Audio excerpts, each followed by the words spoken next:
చండీశ్వరుడు ఎప్పుడు శివుడి పక్కన ఉంటాడు. వినాయకుడిని సుబ్రహ్మణ్యుణ్ణి అయినా పెట్టుకోడేమో కానీ చండీశ్వరుణ్ణి మాత్రం పెట్టుకుంటాడు. ఎందుకు? ఆవులు కాస్తూ తండ్రి శివాభిషేకం వద్దన్న కారణం చేత తండ్రిని కూడా చూడకుండా గొడ్డలు పెట్టి కాళ్ళు దొరికేశాడు. నరికేసినందుకు వెంటనే ప్రత్యక్షమై తన యొక్క ఆంతరంగికమైన సేవకుడిగా తీసుకుని, ఉరే ఇవాళ నుంచి నేను ఏదైనా తింటే శేషం మీద అధికారం నీదేరా అన్నాడు శివుడు. ఇప్పుడు మీరు శివాలయంలోకి వెళ్ళి కొబ్బరికాయ కొట్టారనుకోండి, రెండో చెక్క మీరు తెచ్చుకోవచ్చా తెచ్చుకోకూడదా? తెచ్చుకోకూడదని తీసుకెళ్లి నంది దగ్గర పెట్టేయడం, గోడ మీద పెట్టేయడం చేశారనుకోండి, మహాపాపం సంక్రమిస్తుంది.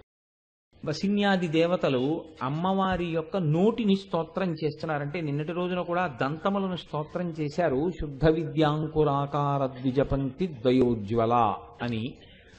ఇవాళ అంటున్నారు కర్పూర వీటికామోద సమాకర్ష దిగంతర అని పిలిచారు. అమ్మవారి యొక్క నోరు తాంబూల చర్వణం చేస్తోంది. తాంబూల చర్వణంతో కూడి ఉన్నటువంటి నోరు అయిన కారణం చేత ఆ నోటిలోంచి వచ్చేటటువంటి సువాసనలు 10 దిక్కులను ఆకర్షిస్తున్నాయి. 8 కదండి దిక్కులు అని అనుకోకండి. తూర్పు, పశ్చిమం, ఉత్తరం, దక్షిణం, ఈశాన్యం, ఆగ్నేయం, నైరుతి, వాయవ్యం, ఊర్ధ్వం, అధోముఖం. అందుకని దశ దిశల ఉన్నటువంటి వారు కూడా ఆ వాసన చేత ఆకర్షింపబడి ఉన్నారు. మీరు కొంచెం జాగ్రత్తగా పరిశీలనం చేయవలసి ఉంటుంది ఈ నామాన్ని. ఈ నామం చెప్పినప్పుడు మీరు ఒకటి ఆలోచించండి. అమ్మవారు తాంబూలం వేసుకుంది, బాగుంది. అది ఏ తాంబూలం? కర్పూర వీటి అంటే కర్పూర తాంబూలం వేసుకుని ఉంది ఆ తల్లి. ఇప్పుడు ఆవిడ నవ్వులుతోంది. నవ్వులుతుంటే అందులోంచి వాసన వచ్చింది. ఇప్పుడు ఈ వాసనకి దశ దిశలలో ఉన్నటువంటి వారు కూడా చాలా ఆతృతగా ఇలా నోటి వంకే చూస్తూ ఆ వాసనలు పీల్చి తృప్తి పడిపోతున్నారు. ఇది సంభవమా? ఇలా ఎవరైనా చూశారనుకోండి, అమ్మవారు ఏం చేయాలి? వాళ్ళందరికీ తాంబూలపు పిడచలు పెట్టాలి. లేదా అమ్మవారు తాంబూల చర్వణం చేస్తున్నటువంటి నోటిని అన్ని దిక్కులలో ఉన్న వాళ్ళు చూస్తున్నారనుకోండి, ఏమవుతుంది? దానికి ఏమైనా ఫలితం చెప్పారా వ్యాసుడు కానీ వసిన్యాది దేవతలు కానీ? అసలు అలా తాంబూల చర్వణం చేస్తూ అమ్మవారు కూర్చోవలసినటువంటి అవసరం ఏమిటి? అందులో కర్పూర వీటికామోద సమాకర్ష దిగంతర అంటున్నారు. కర్పూర వీటికామోద అంటే కర్పూర తాంబూలము వేసుకుని ఉన్నది. మీరు ఒక విషయాన్ని జాగ్రత్తగా గమనించండి. తాంబూలమునందు ప్రధానంగా ఉండవలసినటువంటి వస్తువు ఏది అంటే తమలపాకు చాలా ప్రధానం. ఎందుచేత అంటే మీరు మిగిలినటువంటి వస్తువులు ఒకటి కాకపోతే ఒకటి దొరుకుతాయి, ఒకటి లేకపోతే ఒకటి వేసుకోవచ్చు, ఇబ్బంది ఉండదు. యాలుకలు లేవనుకోండి, జాపత్రి ఉంది, ఇబ్బంది లేదు. లేకపోతే లవంగాలు ఉన్నాయి, కర్పూరం లేదు, పెద్ద ఇబ్బంది ఏం లేదు. కానీ అమ్మవారు వేసుకునేటటువంటి తాంబూలంలో మాత్రం యాలుకలు, లవంగాలు, పచ్చకర్పూరం, కస్తూరి, నాగకేసరములు, జాజికాయలు, తమలపాకులు, పోకచెక్కలు, కొబ్బరి, మిరియాలు, శొంఠి, సున్నం, కవిరి, వీటితో కలిపినటువంటి తాంబూలాన్ని ఆ తల్లి వేసుకుంటుంది. కాబట్టి ఇప్పుడు కర్పూర వీటికామోద సమాకర్ష దిగంతర, కర్పూర తాంబూల చర్వణమును ఆ తల్లి చేయుచున్నది. ఈ తాంబూల చర్వణం చేస్తున్నప్పుడు అన్ని దిక్కులలో ఉన్న వాళ్ళు కూడా ఆవిడ తాంబూల చర్వణం చేస్తున్నటువంటి నోటి వంక చూచుచున్నారు. ఇప్పుడు ఈ నామంలో ఉన్నటువంటి గమ్మత్తు మీరు గమనించండి.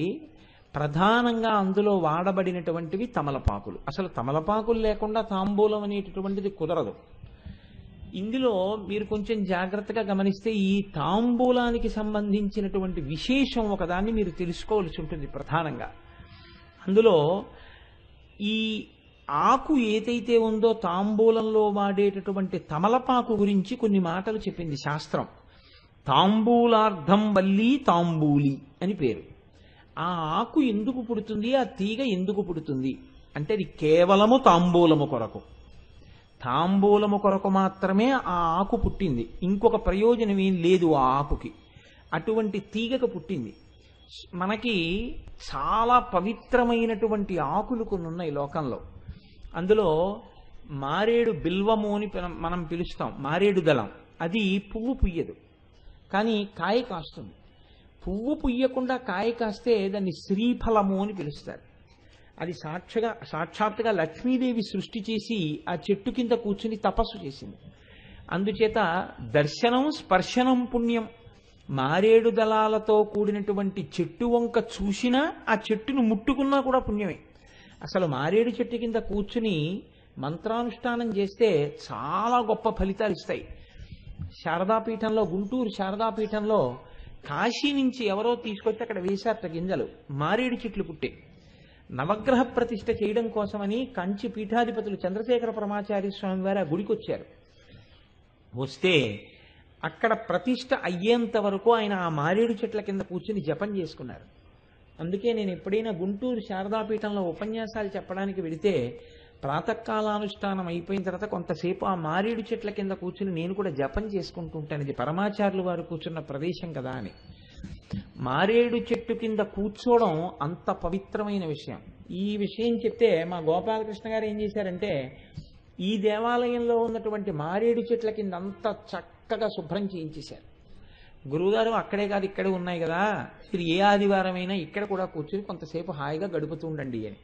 సరే, తప్పకుండా ఈశ్వరుడు నాకు అటువంటి అదృష్టం ఇచ్చుగాక. నాకే కాదు, మీలో ఎవరైనా సరే మారేడు చెట్టు కింద కూర్చుని జపం చేసుకోవచ్చు. నాతో పాటు మా ప్రసాద్ బాబు గారు వాళ్ళు కూడా కూర్చుని జపం చేసుకుంటుండేవారు అక్కడ. సరే, అందుకని అంత పవిత్రమైనటువంటి ఆకులు పువ్వులు కొన్ని ఉంటాయి. అటువంటి వాటిల్లో మారేడు దళం, తులసీ దళం, కదంబ వృక్షం, కదంబ పుష్పం, ఎర్రటి పువ్వులు, ఇవన్నీ పరమ పవిత్రమైనటువంటి పత్రములు, ఆకులు. ఇందులో తమలపాకు కూడా చాలా గొప్పది. కానీ విచిత్రం ఏమిటో తెలుసా అండి, తమలపాకు పువ్వు పుయ్యదు, కాయా కాయదు. కాయే లేదు కాబట్టి పండు లేదు. పువ్వు కాయ లేని తీగ ఏదైనా ఉంటే లోకంలో తమలపాకు ఒక్కటే. అది లత. తీగకు తమల ఆకులు కాస్తాయి. వస్తే ఆ ఆకులు తీసుకుని వస్తారు. చిత్రం ఏమిటంటే, శాస్త్రం ఏమందంటే దీని గురించి, అసలు ఇది చతుర్ముఖ బ్రహ్మగారి సృష్టిలోనిది కాదు ఈ లత అని చెప్పింది. మనకి లోకంలో కొన్ని ప్రాణులు కూడా ఉన్నాయి అలా, అవి చతుర్ముఖ బ్రహ్మగారి సృష్టిలోంచి రాలేదు. అందులో గోవు ఒకటి. అందుకే గోవు పాదముల యందు అమృతం ఉంటుంది. ఒక యజ్ఞం కానీ యాగం కానీ చెయ్యాలంటే ముందు ఆవును నడిపిస్తారు. ఆవు తన డెక్కలతో తొక్కిన చోట అమృత బిందువులు ఉలుకుతాయి. ఎక్కడ ఆవు ఉంటుందో అక్కడ ఐశ్వర్యం ఉంటుంది. ఎక్కడ ఆవు ఉంటుందో అక్కడ 33 కోట్ల మంది దేవతలు ఉంటారు. కాబట్టి బ్రహ్మగారి సృష్టిలోని ప్రాణి కానిది ఆవు. అలాగే ఈ సృష్టిలో రానటువంటి తీగ తమలపాకు. తమలపాకుకి సంబంధించినటువంటి తీగ కూడా లౌకికమైన సృష్టిలో రాలేదు. మరి అది ఎలా వచ్చింది అని మీకు అనుమానం రావచ్చు. దాని గురించి ఏమన్నారంటే, నాగస్యై రావణశ్యాలాని జాతత్వా నాగవల్లి అని పిలిచారు. ఆ యొక్క తీగ, ఆ యొక్క లత దేవలోకంలో దేవేంద్రుడు ఎక్కి తిరిగేటటువంటి తెల్లటి ఏనుగు ఒకటి ఉంది, ఐరావతము అని. ఆ ఐరావతాన్ని కట్టేసే స్తంభం ఒకటి ఉంది. ఐరావతాన్ని కట్టేసేటటువంటి స్తంభానికి పుట్టింది ఆ తీగ, తమలపాకు తీగ. అది భూలోకానికి వచ్చింది. అందుకే తమలపాకుకి అంత ప్రశస్తి వచ్చింది. తాంబూలంలో దాన్ని ఎందుకు వేసుకుంటారో తెలుసా అండి? తమలపాకు నోటిలో చర్వణం చేస్తే నోటికి సంబంధించినటువంటి వ్యాధులు పోతాయి, బాగా జీర్ణమవుతుంది. గర్భిణి అయినటువంటి స్త్రీ ప్రతిరోజు ఒకసారి కానీ 2 సార్లు కానీ చక్కటి తాంబూలాన్ని నవిలి మింగితే లోపల ఉన్న శిశువు మంచి ఆరోగ్యవంతంగా తయారవుతుంది. పైగా అది సుమంగళి సూచన. ఆమె సభర్తృక అని గుర్తు ఏమిటంటే, ఆవిడ తాంబూల చర్వణం చేస్తారు. ఆవిడ తాంబూలం వేసుకుని ఉన్నారు అంటే ఆవిడ సభర్తృక, సుమంగళి అని గుర్తు. ఇందులో ఇంకా చాలా ఆశ్చర్యకరమైనటువంటి విషయం ఏమిటంటే, కేవలము తాంబూలము నవలడం కోసం ఉపయోగించడమే కాదు, ఈ తమలపాకుకి లోకంలో ఒక గొప్ప లక్షణం ఉందిట. అది ఐరావతాన్ని కట్టిన స్తంభంలోంచి వచ్చింది కాబట్టి దానికి ఉన్న శక్తి ఏమి అన్నారు. తామ్యతి విషవో భవత్యనయా జనయితి తాంబూలి అన్నారు.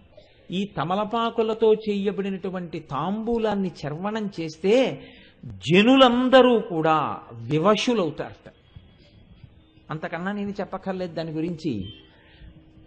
అది ఒండరులకు ప్రీతిపాత్రం అవుతుంది. అందుకనే నీ నోరు బాగా పండింది, మీ ఆయనకి నీ మీద ప్రీతి అని ఒక సామెత వచ్చింది. మీరు చూడండి, తమలపాకు విషయంలో ఒక మర్యాద ఉంటుంది, మీకు అలా అన్నిటికీ ఉండదండి. లోకంలో నాకు తెలిసినంత వరకు, నాకు జ్ఞాపకం ఉన్నంత వరకు 2 ఆకుల విషయంలో మాత్రం చాలా గౌరవం ప్రదర్శిస్తారు. తమలపాకు నోట్లో వేసుకుంటే నోరు పండిందంటారు, నోరు ఎర్రబడిందనరు. గోరింటాకు చేతికి పెట్టుకుంటే చెయ్యి పండిందంటారు, చెయ్యి ఎర్రబడిందనరు. అబ్బా నీ చెయ్యి ఎంత బాగా పండిందో అంటారు, అంతేకాని నీ చెయ్యి ఎంత ఎర్రబడిందో అనరు.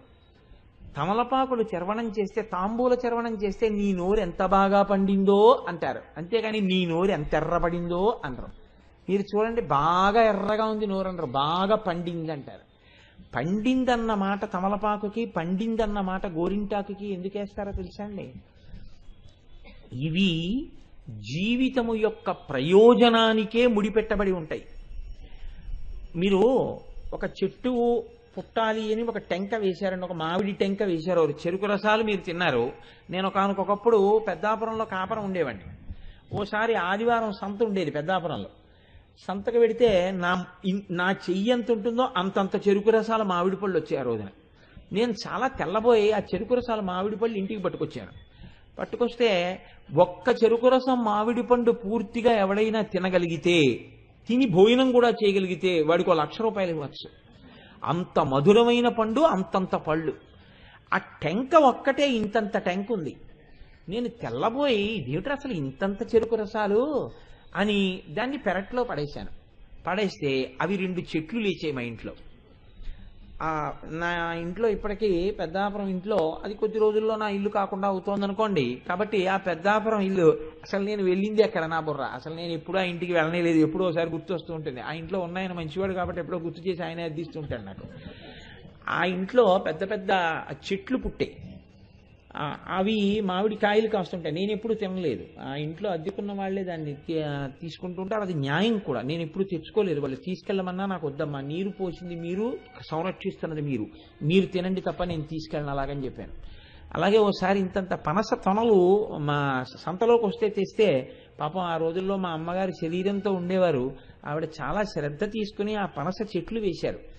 అవి ఇప్పటికీ చాలా మంది పిల్లల తల్లి ఎలా ఉంటుందో అలా పనస చెట్టు కాపుకొస్తే ఆకులు కనపడవు, ఆశాంతం కాయలు కాసేస్తే నాకు ఆ ఇంట్లో ఉన్నాయని ఫోన్ చేశాడు, మేము పంచలేకపోతున్నామండి, మీరు కనీసం ఒక పెద్ద వ్యాను ఏదో తెచ్చి పట్టుకెళ్ళిపోండి కొన్నాళ్ళని. అప్పుడు ఒక్కసారి మాత్రం మా ముత్యాలు సత్యనారాయణ నేను వెళితే మా ముత్యాలు సత్యనారాయణ ఉండలేక ఓ కాయెట్టుకొస్తానని కోసాడు. కోసి పట్టుకొచ్చారు. అలా ఏదో ఈశ్వరానుగ్రహం ఉన్నది, అగ్గిపెట్టేంత పెరడు. అందులో 2 దేవతా వృక్షాలు పుట్టాయి. సరే, నేను ఎందుకు మనవి చేశాను అంటే, ఈ విషయాలు ఒక్కొక్క ఆకుకి ప్రాధాన్యత ఉంటుంది. ఈ ఆకు గొప్పతనం ఏంటంటే, ఒక టెంక మీరు భూమిలో వేశారనుకోండి, ప్రయోజనం ఏమిటి? అది పండాలని. ఈ టెంకలోంచి మొక్క వస్తుంది. ఇప్పుడు ఈ మొక్కను ఎందుకు రక్షిస్తారు మీరు? ఇది పువ్వు పుయ్యాలని. పువ్వు పూసింది, కోసుకు తినేస్తారా మామిడి పూత? కోసుకోరు.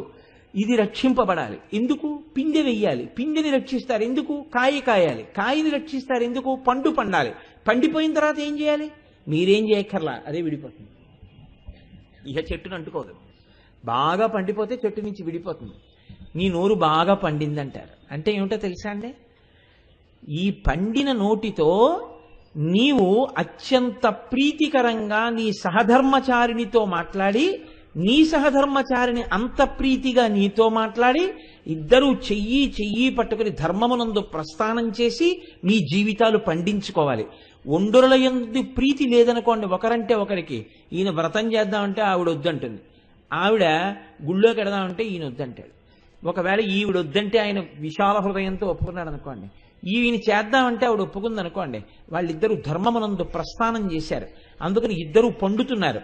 అందుకే ఈవిడ నోరు పండితే ఆయనకు అనుగ్రహం, ఆయన నోరు పండితే ఈవిడకు అనుగ్రహం. అది ఎవరి విషయంలో? ఒక్క తమలపాకు విషయంలో. అందుకే నోరు పండిందంటారు కానీ నోరు ఎరుపయింది అంటారు. ఎరుపైతే రాగరంజితం, అది కేవలం కామ్య ప్రయోజనం కాదు. నోరు పండింది అంటే ధర్మ ప్రస్థానానికి పనికొచ్చింది. అలాగే చెయ్యి, గోరింటాకు పెడితే చెయ్యి పండింది అంటారు.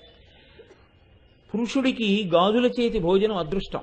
ఎంత అలిసిపోయి ఇంటికొచ్చినా భార్య ప్రేమార పెట్టినటువంటి అన్నం కడుపు నిండుతుంది. అమ్మ పెట్టిన అన్నం కడుపు నిండుతుంది. గాజులు వేసినటువంటి చెయ్యి పాణిగ్రహణం అయిన తర్వాత సాలంకృతం చెయ్యబడుతుంది. ఈ చెయ్యి ఈశ్వరుడి చేత పట్టబడింది కాబట్టి భర్త దైవమై ఉన్నాడు, ఆమె సభర్తృక కనుక ఆ చెయ్యి దైవస్వరూపాన్ని రోజు అర్చన చేస్తోంది. ఆయనకి పలహారం పెట్టడం అంటే ఈశ్వరుడికి బాలభోగం, ఆయనకి భోజనం పెట్టడం అంటే భగవంతుడికి మహానైవేద్యం, ఆయన పడుకున్నప్పుడు ఒక పాట పాడడం అంటే ఈశ్వరుడికి ఏకాంత సేవ. కాబట్టి ఇప్పుడు భర్తని అలా అనుగమించగలిగినటువంటి చెయ్యి ఏది చేస్తున్నా ఆ చేత్తో చేస్తోంది కాబట్టి ఆయన పుణ్యంలో సగభాగం పడిపోతోంది. అటువంటి చెయ్యి కాబట్టి ఈ చేతికి అలంకారం ఉండాలి, గాజులు వేశారు. ఇది సభర్తృక యొక్క చెయ్యి, అందుకని దీనికి గాజులు వేయండి అన్నారు. ఈ గాజుల చేతి భోజనం చెయ్యడం పురుషుడికి మహద్భాగ్యం అన్నారు. అలాగే ఇప్పుడు ఈ చెయ్యి పండిందన్నారు అంటే ఈ చెయ్యి ఆయన్ని సేవించి ఆయన ఈ సేవలందుకని బాగా ఈశ్వరుణ్ణి సేవించి ఇద్దరూ కలిసి జీవితాన్ని పండించుకోవడానికి ఈ చెయ్యి ఆయన ధర్మప్రస్థానంలో ఉపయుక్తమవుతోంది కాబట్టి చెయ్యి పండింది అంటారు. గోరింటాకుకి చెయ్యి పండింది, తమలపాకుకి నోరు పండింది. అంటే మీరు ఆ ఆకుకున్నటువంటి గౌరవాన్ని మీరు చూడండి, అసలు దాని సృష్టి అటువంటిది. అందుకే ఆ ఆకుతో కూడిన పదార్థాన్ని నోటిలో చర్వణం చేసినంత మాత్రం చేత విశేషమైనటువంటి ప్రయోజనములు సమకూరుతాయని చెప్తోంది శాస్త్రం. అయితే గమ్మత్తు ఏమిటంటే ఎంత గొప్ప తమలపాకు ఎందు కూడా అపారమైనటువంటి అనారోగ్యమునియ్యగలిగినటువంటిది ఒకటి ఉంటుంది. ఏమిటో తెలుసా అండి? ముచిక. మీకు తమలపాకును అమ్మినప్పుడు మాత్రం ముచిక లేకుండా అమ్మరు. దాని వలన మీరు క్యాలీఫ్లవర్ పువ్వు కొనుక్కుంటే బ్యాగ్లో పట్టదు అనుకుంటే దానికి ఉన్నటువంటి కింది ఆధారపు వేళ్లని కత్తితో నరికేసి పువ్వు ఇస్తారు. తమలపాకులు అమ్మేవాళ్ళు ముచికలు తెంపి మీకు ఇవ్వరు. ఎందుకు ఇవ్వరో తెలుసా అండి?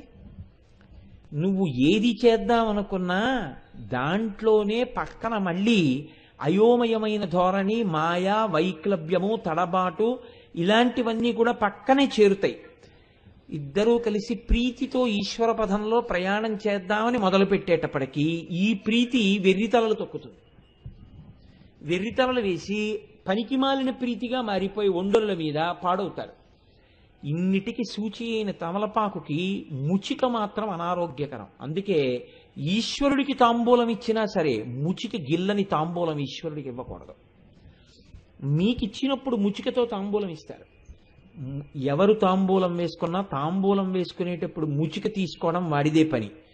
ఒక్క భర్తకి భార్య తాంబూలం ఇస్తే మాత్రం ముచిక తీసి భర్తకి ఇస్తుంది. ఎందుకో తెలుసా అండి? వాళ్ళిద్దరూ రెండు కాదు ఒక్కటే, మనస్సు చేత ఇద్దరు ఒకటై ఉంటారు. అందుకే తాంబూలం అక్కడ పెట్టి ఉంటే భార్య తీసి ఇస్తుంది. ప్రపంచంలో ఏదైనా సరే పెళ్ళవక ముందు తీసుకొచ్చి ఇవ్వవచ్చు, తినవచ్చు, అంటే కొన్ని పదార్థాలని. ఒక్క తాంబూలం మాత్రం పురుషుడు తన జీవితంలో ఎవరి చేత్తో ఇచ్చిన తాంబూలం వేసుకోకూడదు. పెళ్ళయిన తరువాత భార్య ఇచ్చిన తాంబూలాన్ని నోట్లో వేసుకోవడంతోనే తాంబూలపు రుచి పురుషుడికి తెలియాలి అని ధర్మశాస్త్రం. అప్పటి వరకు తాంబూలం పురుషుడు చర్వణం చేయకూడదు. గురువుగారి దర్శనానికి వెడుతుంటే తాంబూలం వేసుకుని వెళ్ళకూడదు. తాంబూలం ఒక్కొక్కరు ఉన్నప్పుడు వేసుకోకూడదు, ఒక్కొక్కరు ఉన్నప్పుడు వేసుకోకుండా ఉండకూడదు. అమ్మవారి ప్రసాదం మీకు ఇచ్చారనుకోండి, అమ్మవారి ప్రసాదంగా మీకు ఇస్తే చాలా గొప్ప ప్రసాదం ఇది అని అడిగింది శాస్త్రం. అడిగితే చక్ర పొంగలి ప్రసాదం, పులిహార ప్రసాదం అనకూడదు. వెంటనే మీరు రుచిని చెప్పినట్టు. చక్ర పొంగలి అనేటప్పటికీ కొద్దిగా పెట్టండి నాకు షుగర్ అంటాడు. అంటే ఇప్పుడు ఏం చూశాడు? దాని యందు అనారోగ్య హేతువుని చూశాడు. కాబట్టి ఆయనకి ప్రసాదమునందు ఒక దోషాన్ని చూసినటువంటి లక్షణం వచ్చింది కాబట్టి పాపం ఆయన ఖాతాలో పడుతుంది. దానికి ఆ ఇబ్బంది ఉంది. చక్కెర పొంగలి ప్రసాదం, పులిహార ప్రసాదం అనకూడదు, ప్రసాదం అనాలంతే. మీరు తీసుకుని కొద్దిగా మీ నోట్లో వేసుకుని మిగిలింది ఎవరికైనా ఇవ్వాలి తప్ప ప్రసాదం ఇచ్చేటప్పుడు ఎక్కువ ఇవ్వకండి, ఎక్కువ ఇవ్వకండి, ఎక్కువ ఇవ్వకండి అనకూడదు. ప్రసాదం ఎంత ఇస్తే అంతా పుచ్చుకోవాలి. లోకంలో ప్రసాదం అన్న మాటకి పక్కన కలిసిపోయినది ఏదో తెలుసా అండి? తాంబూల ప్రసాద. తాంబూలం ప్రసాదం. అసలు ప్రసాదం అన్న మాటకు అర్థం ఏంటంటే తాంబూలమే.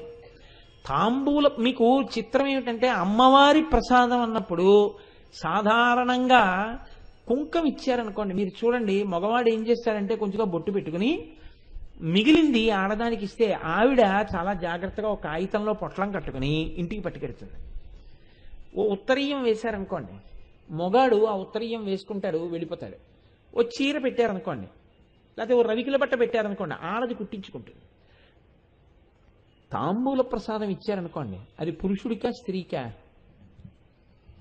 తాంబూల ప్రసాదం దంపతుల్లో ఏ ఒక్కరికి దక్కినా ఒక్కరూ తినకూడదు, ఇద్దరూ తినాలి, సగం సగం. ఎందుకో తెలుసా అండి? అసలు దాని పేరే తాంబూల ప్రసాదం. అది దంపతులు ఇద్దరూ ధర్మపథంలో నడవడం దగ్గర నుంచి శాస్త్రం అంది దాని ప్రయోజనము చెప్పినటువంటి వాడు పాపాత్ముడని చెప్పారు. తాంబూల ప్రసాదానికి ఈ ఫలితం ఉంటుందండి అని ఎవరైనా చెప్పారనుకోండి, వాడికి పాపం సంక్రమిస్తుంది. నువ్వు చెప్పలేవు తాంబూలమునకు ఫలితాన్ని, అంత శక్తివంతము. అమ్మవారికి మీరు చేసేటటువంటి ఉపచారములలో అత్యంత శక్తివంతమైన ప్రసాదం ఏదో తెలుసా అండి? మీరు నోటితో అడగక్కర్లేదు, ఏ కోరికలనైనా తీర్చగలిగినటువంటి విశేషమైన సమర్థత దేనికి ఉంటుంది? తాంబూలం అనుకుంటుంది. తాంబూలం వేసుకోకుండా సుమంగళి ఇంట్లో ఉండవచ్చా? ఆమె తన సౌమాంగల్యమునే అవమానించుకున్నట్టు. ఆమె రోజు తాంబూల చర్వణం చెయ్యాలి. సుమంగళిని అని గొప్ప ఏమిటో తెలుసా అండి? తాంబూల చర్వణం. సభలో ఆడవాళ్ళు తాంబూలం వేసుకొని కూర్చొని ఉన్నారనుకోండి, ఉత్తర క్షణంలో అమ్మవారి నోరు కనపడి నమస్కారం చేయాలి. అందుకే నాకు తెలిసి, ఏమో ఎక్కడైనా జరుగుతున్నాయేమో నాకు తెలియదు, నేనే అన్ని చోట్లకి ఎక్కువ వెళ్ళను, శారదా నవరాత్రుల్లో మధురమైనటువంటి తాంబూలాన్ని ఏదో ఒక రోజున పూజ చేసుకున్నటువంటి సువాసినులందరికీ ఇచ్చేటటువంటి అలవాటు ఉన్న ప్రాంగణం అయ్యప్ప స్వామి దేవస్థాన ప్రాంగణం. ఇక్కడ అలా తాంబూలం ఇచ్చి ఆడవాళ్ళని వేసుకుని దర్శనానికి వెళ్ళమని చెప్తాం. అంత గొప్ప ప్రసాదం తాంబూల ప్రసాదం. దాని పేరే తాంబూల ప్రసాద. ఇప్పుడు ఆ తమలపాకు ఏం చెయ్యగలదు అంటే, ఒండరులకు ప్రీతి జనింపచేయగలదు. అసలు దాంపత్యం అంటే అదేనండి. ప్రీతి యొక్క పరాకాష్ఠకే దాంపత్యం అని పేరు. అది ఒక స్థితిలో శరీర సంబంధమైనటువంటి ప్రీతిగా ప్రారంభం కావచ్చు, కానీ ఈ ప్రీతి ఏమైపోతుందంటే శరీరములు వృద్ధాప్యంలోకి వచ్చేసిన తర్వాత అప్పుడు ఇంకా బాగా బడలిపోయినటువంటి స్థితిలో ఒకరిని ఒకరు అనుగమించినటువంటి కారణాన్ని తీసుకుని ఒకరి యందు ఒకరికి ప్రీతి కలుగుతుంది. అయ్యయ్యో, నా జీవితంలో ఇంత కష్టపడి నన్ను అనుగమించింది, ఇన్ని కష్ట సుఖాలలో తోడు నీడగా తల్లిని మరపించే ఇల్లాలి ఆదరణ అని జ్ఞాపకానికి వస్తుంది. జ్ఞాపకానికి వచ్చి ఆమె యందు ప్రీతి పెరుగుతుంది. ఇప్పుడు ఆవిడ శరీరంతో పురుషుడికి సంబంధమే ఉండదు, ఆవిడ మనసుతో సంబంధం. పురుషుడు జర్జరీభూతం అయిపోతాడు, వృద్ధుడైపోతాడు. ఇప్పుడు ఆయన ఏం తేలేడు, ఆయనకేమీ ఆదాయం లేదు, ఆయనకేం పెద్ద ఆరోగ్యవంతుడేం కాడు. ఇప్పుడు ఆయన ఏమీ తట్టుకోలేడు. భార్య మనస్సంతా దేని మీద ఉంటుందంటే ఆయన యందే ఉంటుంది. ఆయన కోసం ఏదైనా త్యాగం చేస్తుంది. శాస్త్రం ఏమందో తెలుసా అండి? ఆయన్ని విడిచిపెట్టి వెళ్ళడం కుదరదు కాబట్టి నేను యాత్రకు వెళ్ళలేకపోతున్నాను అందనుకోండి ఒక ఆవిడ, ఆ యాత్ర చేసిన ఫలితం ఆవిడ ఖాతాలో వేసేమంది. భర్తని అనుగమించడం అంటే అంత శక్తివంతం శాస్త్రంలో. ఈ అనుగమించగలిగినటువంటి ప్రీతి దేని వలన ఏర్పడుతుంది? తాంబూల చర్వణము చేత ఏర్పడుతుంది. ఆ శక్తి ఎలా ఉంది వేసుకు చూడికి తెలుస్తుందని చెప్పారు. కాబట్టి తాంబూల చర్వణము ఎవరికి విధి అని చెప్పారు అంటే సుమంగళి వేసుకుని తీరవలసినది. సుమంగళి ఎందుకు వేసుకుంటారంటే, భర్త పూజ చేస్తాడు రోజు షోడశోపచారాలతో. పూజ చేసినప్పుడు చక్కగా ముందున్నటువంటి కొనలు తెంపేస్తాడు, చివర్లు తెంపేస్తాడు, తాంబూలాన్ని పార్వతీ పరమేశ్వరులకో లక్ష్మీనారాయణులకో సమర్పణం చేస్తాడు పూజా మందిరంలో. భార్య తాను భోజనానికి కూర్చునే ముందే ఆ తాంబూలాన్ని తీసుకుని కళ్ళకద్దుకుని తెచ్చుకుని పక్కన పెట్టుకుంటుంది.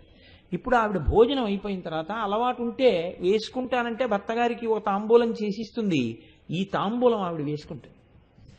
ప్రతిరోజు ఈ తాంబూలం ఆవిడ వేసుకోవడం వల్ల ఏమవుతుందంటే ఆయన ఈవిడ ఒండరులు ఒకరి యందు ఒకరు ప్రీతి కలిగిన వారై ఉంటారు.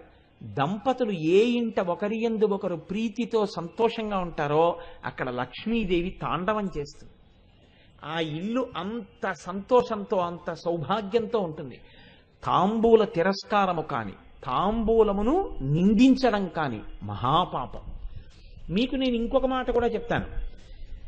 పెద్ద మనుషులు ఇక మాట తప్పము అని నిర్ణయం చేసుకున్నారు అని గుర్తేమి అని అడిగారు. తాంబూలాలు మార్చుకుంటారు. అందుకే తాంబూలాలు ఇచ్చుకున్నారండి అంటారు.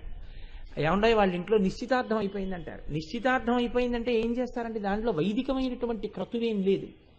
వైదిక ప్రక్రియకు భంగపాటు కాని పని చెయ్యాలి. వైదిక ప్రక్రియకు భంగపాటు కలిగేటటువంటి పని చెయ్యకుండా ఉండడానికి నిశ్చితార్థం అని పేరు. అనగా మీరు నన్ను ఇంకోలా అనుకోను అంటే నేను మీకు మాట చెప్తాను. నిశ్చితార్థం నాడు పెళ్లి కొడుకు పెళ్లి కూతురికి ఉంగరం పెట్టాడు అనుకోండి, అంటే ఆ పెళ్లి దేనితో ప్రారంభమవుతోంది అంటే దేవతలను, తల్లిదండ్రులను, వైదిక ప్రక్రియను, వేదమును, గాయత్రిని అవమానించడంతో ప్రారంభమవుతోందన్నమాట ఆ దాంపత్యం. ఎందుకని? ఎలా ముట్టుకుంటాడు పరపురుషుడు? తాళి ఎక్కడ కట్టాడు? జీలకర్ర బెల్లం ఎక్కడ పెట్టాడు? ఈయన కన్యాదానం ఎక్కడ చేశాడు? చెయ్యకుండా ఆ అమ్మాయిని పుట్టుకుని నువ్వు నా భార్యవి అన్న భావనతో ఆభరణాన్ని ఎలా పెడతాడు? అసలు ఆభరణం పెట్టచ్చా? పెట్టకూడదు.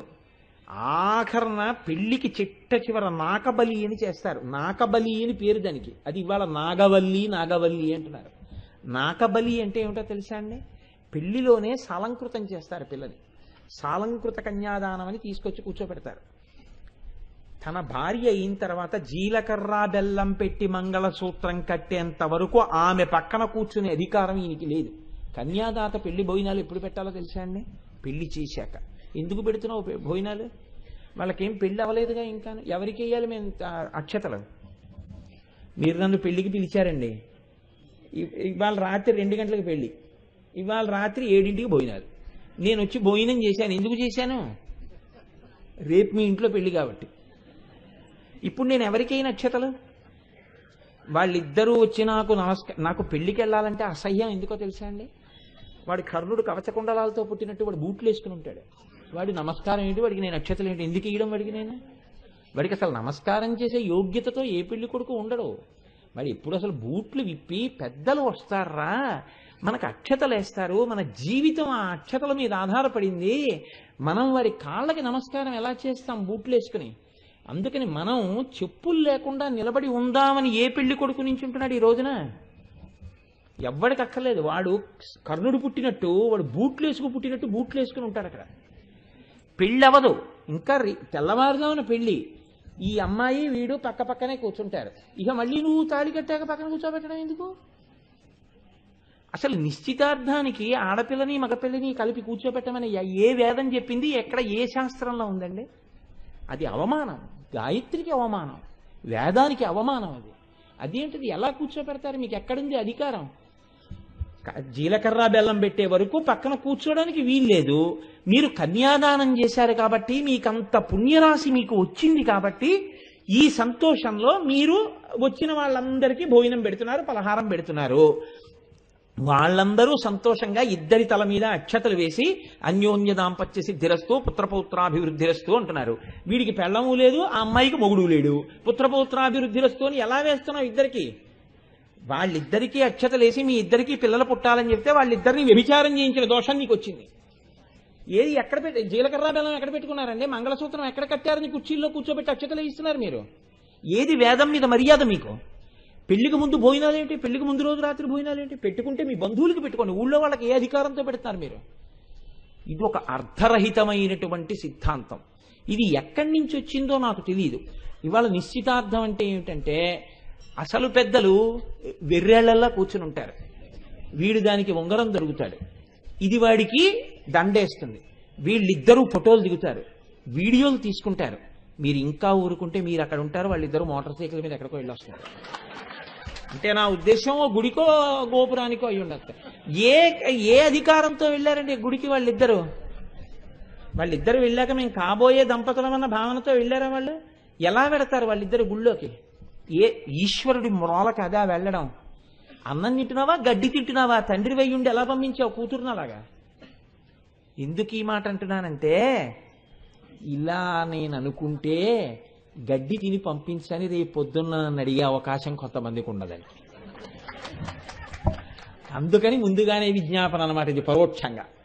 కాబట్టి నిశ్చితార్థానికి పెళ్లి కూతురు వెళ్ళొచ్చా? ఒక్క నాటికి వెళ్ళకూడదు. అది వైదిక తిరస్కారం. ధర్మశాస్త్రంలోనే ఉంది. దీనికి మాకు ఆచారం ఉందండి అంటే అది ఏ ఆచారం అయినట్టు? మాకు వేదాన్ని తిరస్కరించడం ఆచారం అని చెప్పినట్టు. అసలు అలా చెప్పచ్చా? ఒక్కనాటికి చెప్పకూడదు. కాబట్టి మా ఇంట్లో తాంబూలాలకు ఆడపిల్లని తీసుకొస్తామండి, ఆచారం మాకేమిటి? బుర్రలేని ఆచారం. అలా ఏం ఉండదు లోకంలో. కాబట్టి సరే, ఇదంతా సామాన్యుని సొనుగుడు. ఎందుకు అంటారేమో అంటే, తాంబూలం అనేటటువంటిది పెద్దలు మార్చుకుంటారు. పెద్దలు నిశ్చితార్థము అన్నది వైదిక ప్రక్రియ కాదు, అది శుభలేఖ పడడానికి హేతువు పడుతోంది. వీళ్ళు నిర్ణయించారు, మా అమ్మాయి ఈ గోత్రంలో పుట్టింది, మా వంశం ఇది, మా వంశంలో మా నాన్నగారు ఇది, మా తాతగారు ఇది, మా ముత్తాతగారు ఇది అని నేను చెప్పుకుంటాను. చెప్పుకుని నేను చెప్పుకుంటే నమ్ముతారు, నమ్మకపోతారు. వీడి గురించి వీడు చెప్పేస్తున్నాడు అనుకుంటారు. అందుకని నా ఇంటి పురోహితుడితో నేను వెడతాను. ఆయన చెప్తారు, వీరి తండ్రి గారు ఇదండి, వీరి తాతగారు ఇదండి, వీరి ముత్తాతగారు ఇదండి, వీరి గోత్రం ఇదండి, వీరి వేదం ఇదండి, వీరి శాఖ ఇదండి అని అన్నీ చెప్తారు. అవతల పురోహితుడు అవతల వారి గురించి చెప్తాడు, వీరి తండ్రి గారిది, తాతగారిది, ముత్తాతగారిది అని చెప్తారు. ఇప్పుడు ఈ పిల్ల గురించి పిల్లాడి గురించి తెలుసున్న వాళ్ళు కాబట్టి విచారణ చేస్తారు. బాగుంది, 5 సరిపోవాలి. అది తుల్యశీల వయోవృత్తాం తుల్యాభిజన లక్షణం. 5 శీలము, వయస్సు, వృత్తము, అభిజనము, లక్షణము 5 సరిపోయాయి అని అనుకుంటే పెద్దలు నిర్ణయం చేస్తారు, ఈ పిల్లని పిల్లాడికి, పిల్లాడిని పిల్లకి ఇవ్వండి అని. మీరు చూడండి, చాగంటి కోటేశ్వరరావు గారికి చిరంజీవి లక్ష్మీ సౌభాగ్యవతి సుబ్రహ్మణ్యేశ్వరినిచ్చి, అంటే నా పెళ్లి అయిపోయిన విషయాన్ని ప్రస్తావన చేస్తున్నారు సుమండి, ఇచ్చి అంటాం.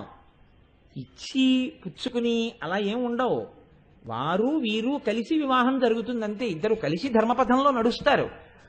ఇలా నడిచేటప్పుడు ముందు పెద్దలు అంగీకరిస్తారు, ఒకరితో ఒకరు అంగీకరించి ఈయన చేతిలో పట్టుకున్న తాంబూలాన్ని ఆయనకిస్తాడు, ఆయన చేతిలో పట్టుకున్న తాంబూలాన్ని ఈయనకిస్తాడు. తమలపాకులలో పెట్టబడిన 2 అరటిపళ్ళు అంత గొప్పవి. 2 అరటిపళ్ళు పెట్టి తమలపాకుల్లో వక్కలు వేసి మార్చుకుంటే ఇక ఆ పెళ్లి నిశ్చయమైపోయినట్లే. ఇంకా ఇంతకన్నా మంచి సంబంధం ఏదో వచ్చిందనుకోండి, అప్పుడు మీరు ఏమనుకోకుండా అబద్ధాలు అనకూడదు. ఇక నిశ్చితార్థం అయిపోతే ఆ పెళ్లి అయిపోయినట్టు లెక్క. సరే, వేరు వేరు కారణాలకి వేరు వేరు ప్రాయశ్చిత్తాలు వేరు కోణంలో చెప్పారు. ఇప్పుడు అవి అమంగళకరమైన విషయాల గురించి నేను మాట్లాడను. కాబట్టి దానికి ఏది పెద్దలు ఒప్పుకున్నారు అనడానికి గుర్తేది? తాంబూలం ఇచ్చి పుచ్చుకుంటారు. అందుకే తాంబూలాలు ఇచ్చేశారండి అంటారు. తాంబూలాలు ఇచ్చేశారు అని ఒక సామెత కూడా వచ్చింది లోకంలో, కన్యాశుల్క నాటకాన్ని ఆధారం చేసుకుని. అంటే అది నిశ్చయం అయిపోయిందిరా, ఇక నువ్వేం చేస్తావు, జుత్తు పట్టుకోండి అంతే. కాబట్టి పెద్దలు తాంబూలాలు మార్చుకోవడం అంటే ఆ స్థాయి. ఇంటికి ఎవరైనా మహాత్ములు వచ్చారనుకోండి, ఏం చెయ్యాలని అడిగింది శాస్త్రం. నీకు ఏమీ చేత కాకపోయినా వారికి తాంబూలం ఇవ్వడం చేత కావాలి. ఇంట్లో తమలపాకులు అరటిపళ్ళు పెట్టుకుని ఇంటికి పెద్దలు వచ్చి వారు వెళ్ళిపోయే ముందు వారి చేతిలో తాంబూలం పెట్టి నమస్కారం చేయాలి. తాంబూలం అంటే ఇవాళ ఏమైపోయిందంటే దక్షిణ అన్న శబ్దం వచ్చేస్తోంది. దక్షిణ కాదు, తాంబూలం అంటే పళ్ళు, వక్క, తమలపాకులు అంతే. ఈ 3 కలిపి వారి చేతిలో పెట్టి నమస్కారం చేస్తే, ఒకవేళ మీరు వారికి ఉపచారం చేయడం చేత కాకపోయినా మీరు సంపూర్ణంగా ఉపచారాలన్నీ వారికి చేసినట్టు లెక్క. తాంబూలం అంత గొప్పది. అందుకే మహాభారతం విరాట పర్వంలో ఒక గమ్మత్తు చెప్పారు. బృహన్నల సభలోకి వచ్చాడు విరాట మహారాజు గారి దగ్గరికి. అప్పటి వరకు ఆయన చూడలేదు.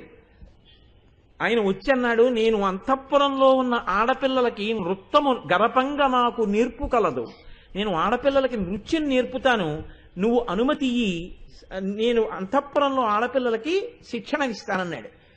నా కూతురుంది ఉత్తర, శిక్షణనిస్తావా అన్నాడు. ఇస్తానన్నాడు.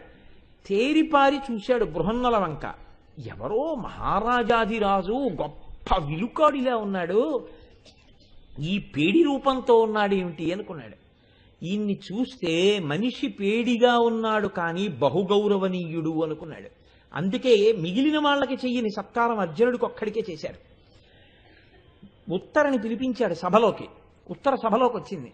శిరస్సు మార్కొని ఉత్తర చేతిలో తాంబూలం పెట్టి, విరాట మహారాజు ఇది పట్టుకెళ్ళి నీ కాబోతున్నటువంటి గురువు ఆ బృహన్నల చేతిలో పెట్టి నమస్కారం చెయ్యి అన్నాడు. ఉత్తర ఆయనకి తాంబూలం ఇచ్చి నమస్కారం పెట్టింది. మీ ఇంటికి మహాత్ములు ఎప్పుడు వస్తారో మీకు తెలుసా? మీకు తెలియకపోవచ్చు. ఈశ్వరానుగ్రహం కలిగితే గుర్తేమిటో తెలుసా అండి? ఎప్పుడూ ఎవరి దగ్గర ఏది ఆశించనటువంటి వాడు మీ ఇంటికి వస్తాడు. ఆయన ఎప్పుడు ఏమి ఆశించాడు ఎవ్వరి దగ్గర, ఈశ్వరుణ్ణి నమ్మి ఉంటాడు. ఆయన ఒక రోజున మీ ఇంటికి వస్తాడు. ఊరకరారు మహాత్ములు వారథముల ఇండ్ల కడకు వచ్చుటలెల్లం కారణము మంగళములకు, మీరొచ్చుట శుభము మాకు నిజము మహాత్మ. ఆయన తాంబూలం ఇవ్వకుండా మీరు ఆయన్ని పంపించేశారనుకోండి, మహాపాపం సంక్రమిస్తుంది. అంటే మర్యాద చేయలేదనమాట. ఆయనకి నీవు మర్యాదకి తగినవాడవు కావు అని చెప్పి ఇంట్లోంచి ఆయన్ని పంపించినట్టు. మీరు ఏం చేశారు కాదు, ఆయనకి తాంబూలం ఇచ్చారా లేదా, ఇది చాలా ప్రధానం. ఒక్కొక్కసారి ఈశ్వరుడు గొప్ప అవకాశాలు ఇస్తాడు.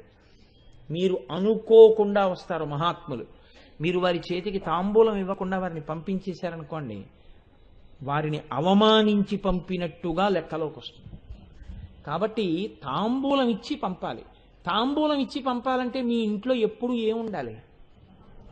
ఎప్పుడూ తమలపాకులు ఉండాలి. కాబట్టి గృహస్థు జీవితంలో ఎంతో సంబంధం పెట్టుకుని గృహస్థు ఎప్పుడూ ఇంట్లో ఉంచుకోవలసిన వస్తువేది? తమలపాకులే. ఒక ఇల్లాలు వస్తుంది, బొట్టు పెట్టి 2 పళ్ళు పెట్టి ఆ తాంబూలం ఇవ్వాలి. ఇస్తే ఆ తాంబూలం పుచ్చుకున్నందుకు ఇందిరా ప్రతిగృహ్ణాతు ఇందిరావై దదాతి చ, లక్ష్మీదేవి పుచ్చుకుంది, లక్ష్మీదేవికి ఇచ్చింది, అంతే. ఆ ఇంట ఆ రోజున అమ్మవారు పూజింపబడింది. కాబట్టి తమలపాకులు లేని ఇల్లు ఉండొచ్చా? ఉండకూడదు. రేపటి వరకు తమలపాకులున్నాయి, ఎల్లుండికి తమలపాకులున్నాయంటే రేపు కొని తెచ్చేసుకుని ఫ్రిడ్జ్లో పెట్టేసుకోవాలి. ఇప్పుడంటే ఫ్రిడ్జులు ఉన్నాయి. ఫ్రిడ్జులు లేని రోజుల్లో కూడా తమలపాకులు ఇంట్లో లేకుండా ఉండేవారు కదా, తమలపాకులు ఇంట్లో ఉంటాయి. ఇప్పుడు చెప్పండి, అమ్మవారు తాంబూలం మామూలుగా వేసుకుంటోందా, మీకు ఇవన్నీ చెప్పించాలని అనుకుంటోందా? నాకు చెప్పండి. ఇప్పుడు తమలపాకుకే ఇంత గొప్ప ఉంటే అమ్మవారి తాంబూల ప్రసాదం ఎంత శక్తివంతమై ఉంటుంది. కాబట్టి ఇంత గొప్ప తమలపాకులు ఏవైతే ఉన్నాయో జీవితాన్నే పండించగలిగినటువంటి తమలపాకులు, అటువంటి తమలపాకులతో చేయబడినటువంటి తాంబూలాన్ని అమ్మవారు చర్వణం చేస్తోంది. కర్పూర వీటికామోద సమాకర్ష దిగంతరా. ఇప్పుడు ఇందులో మీరు గమ్మత్తు చూడండి. నేను తాంబూల చర్వణం చేస్తున్నాను అనుకోండి, నేను తాంబూల చర్వణం చేస్తే అందులోంచి సువాసన వస్తుంది.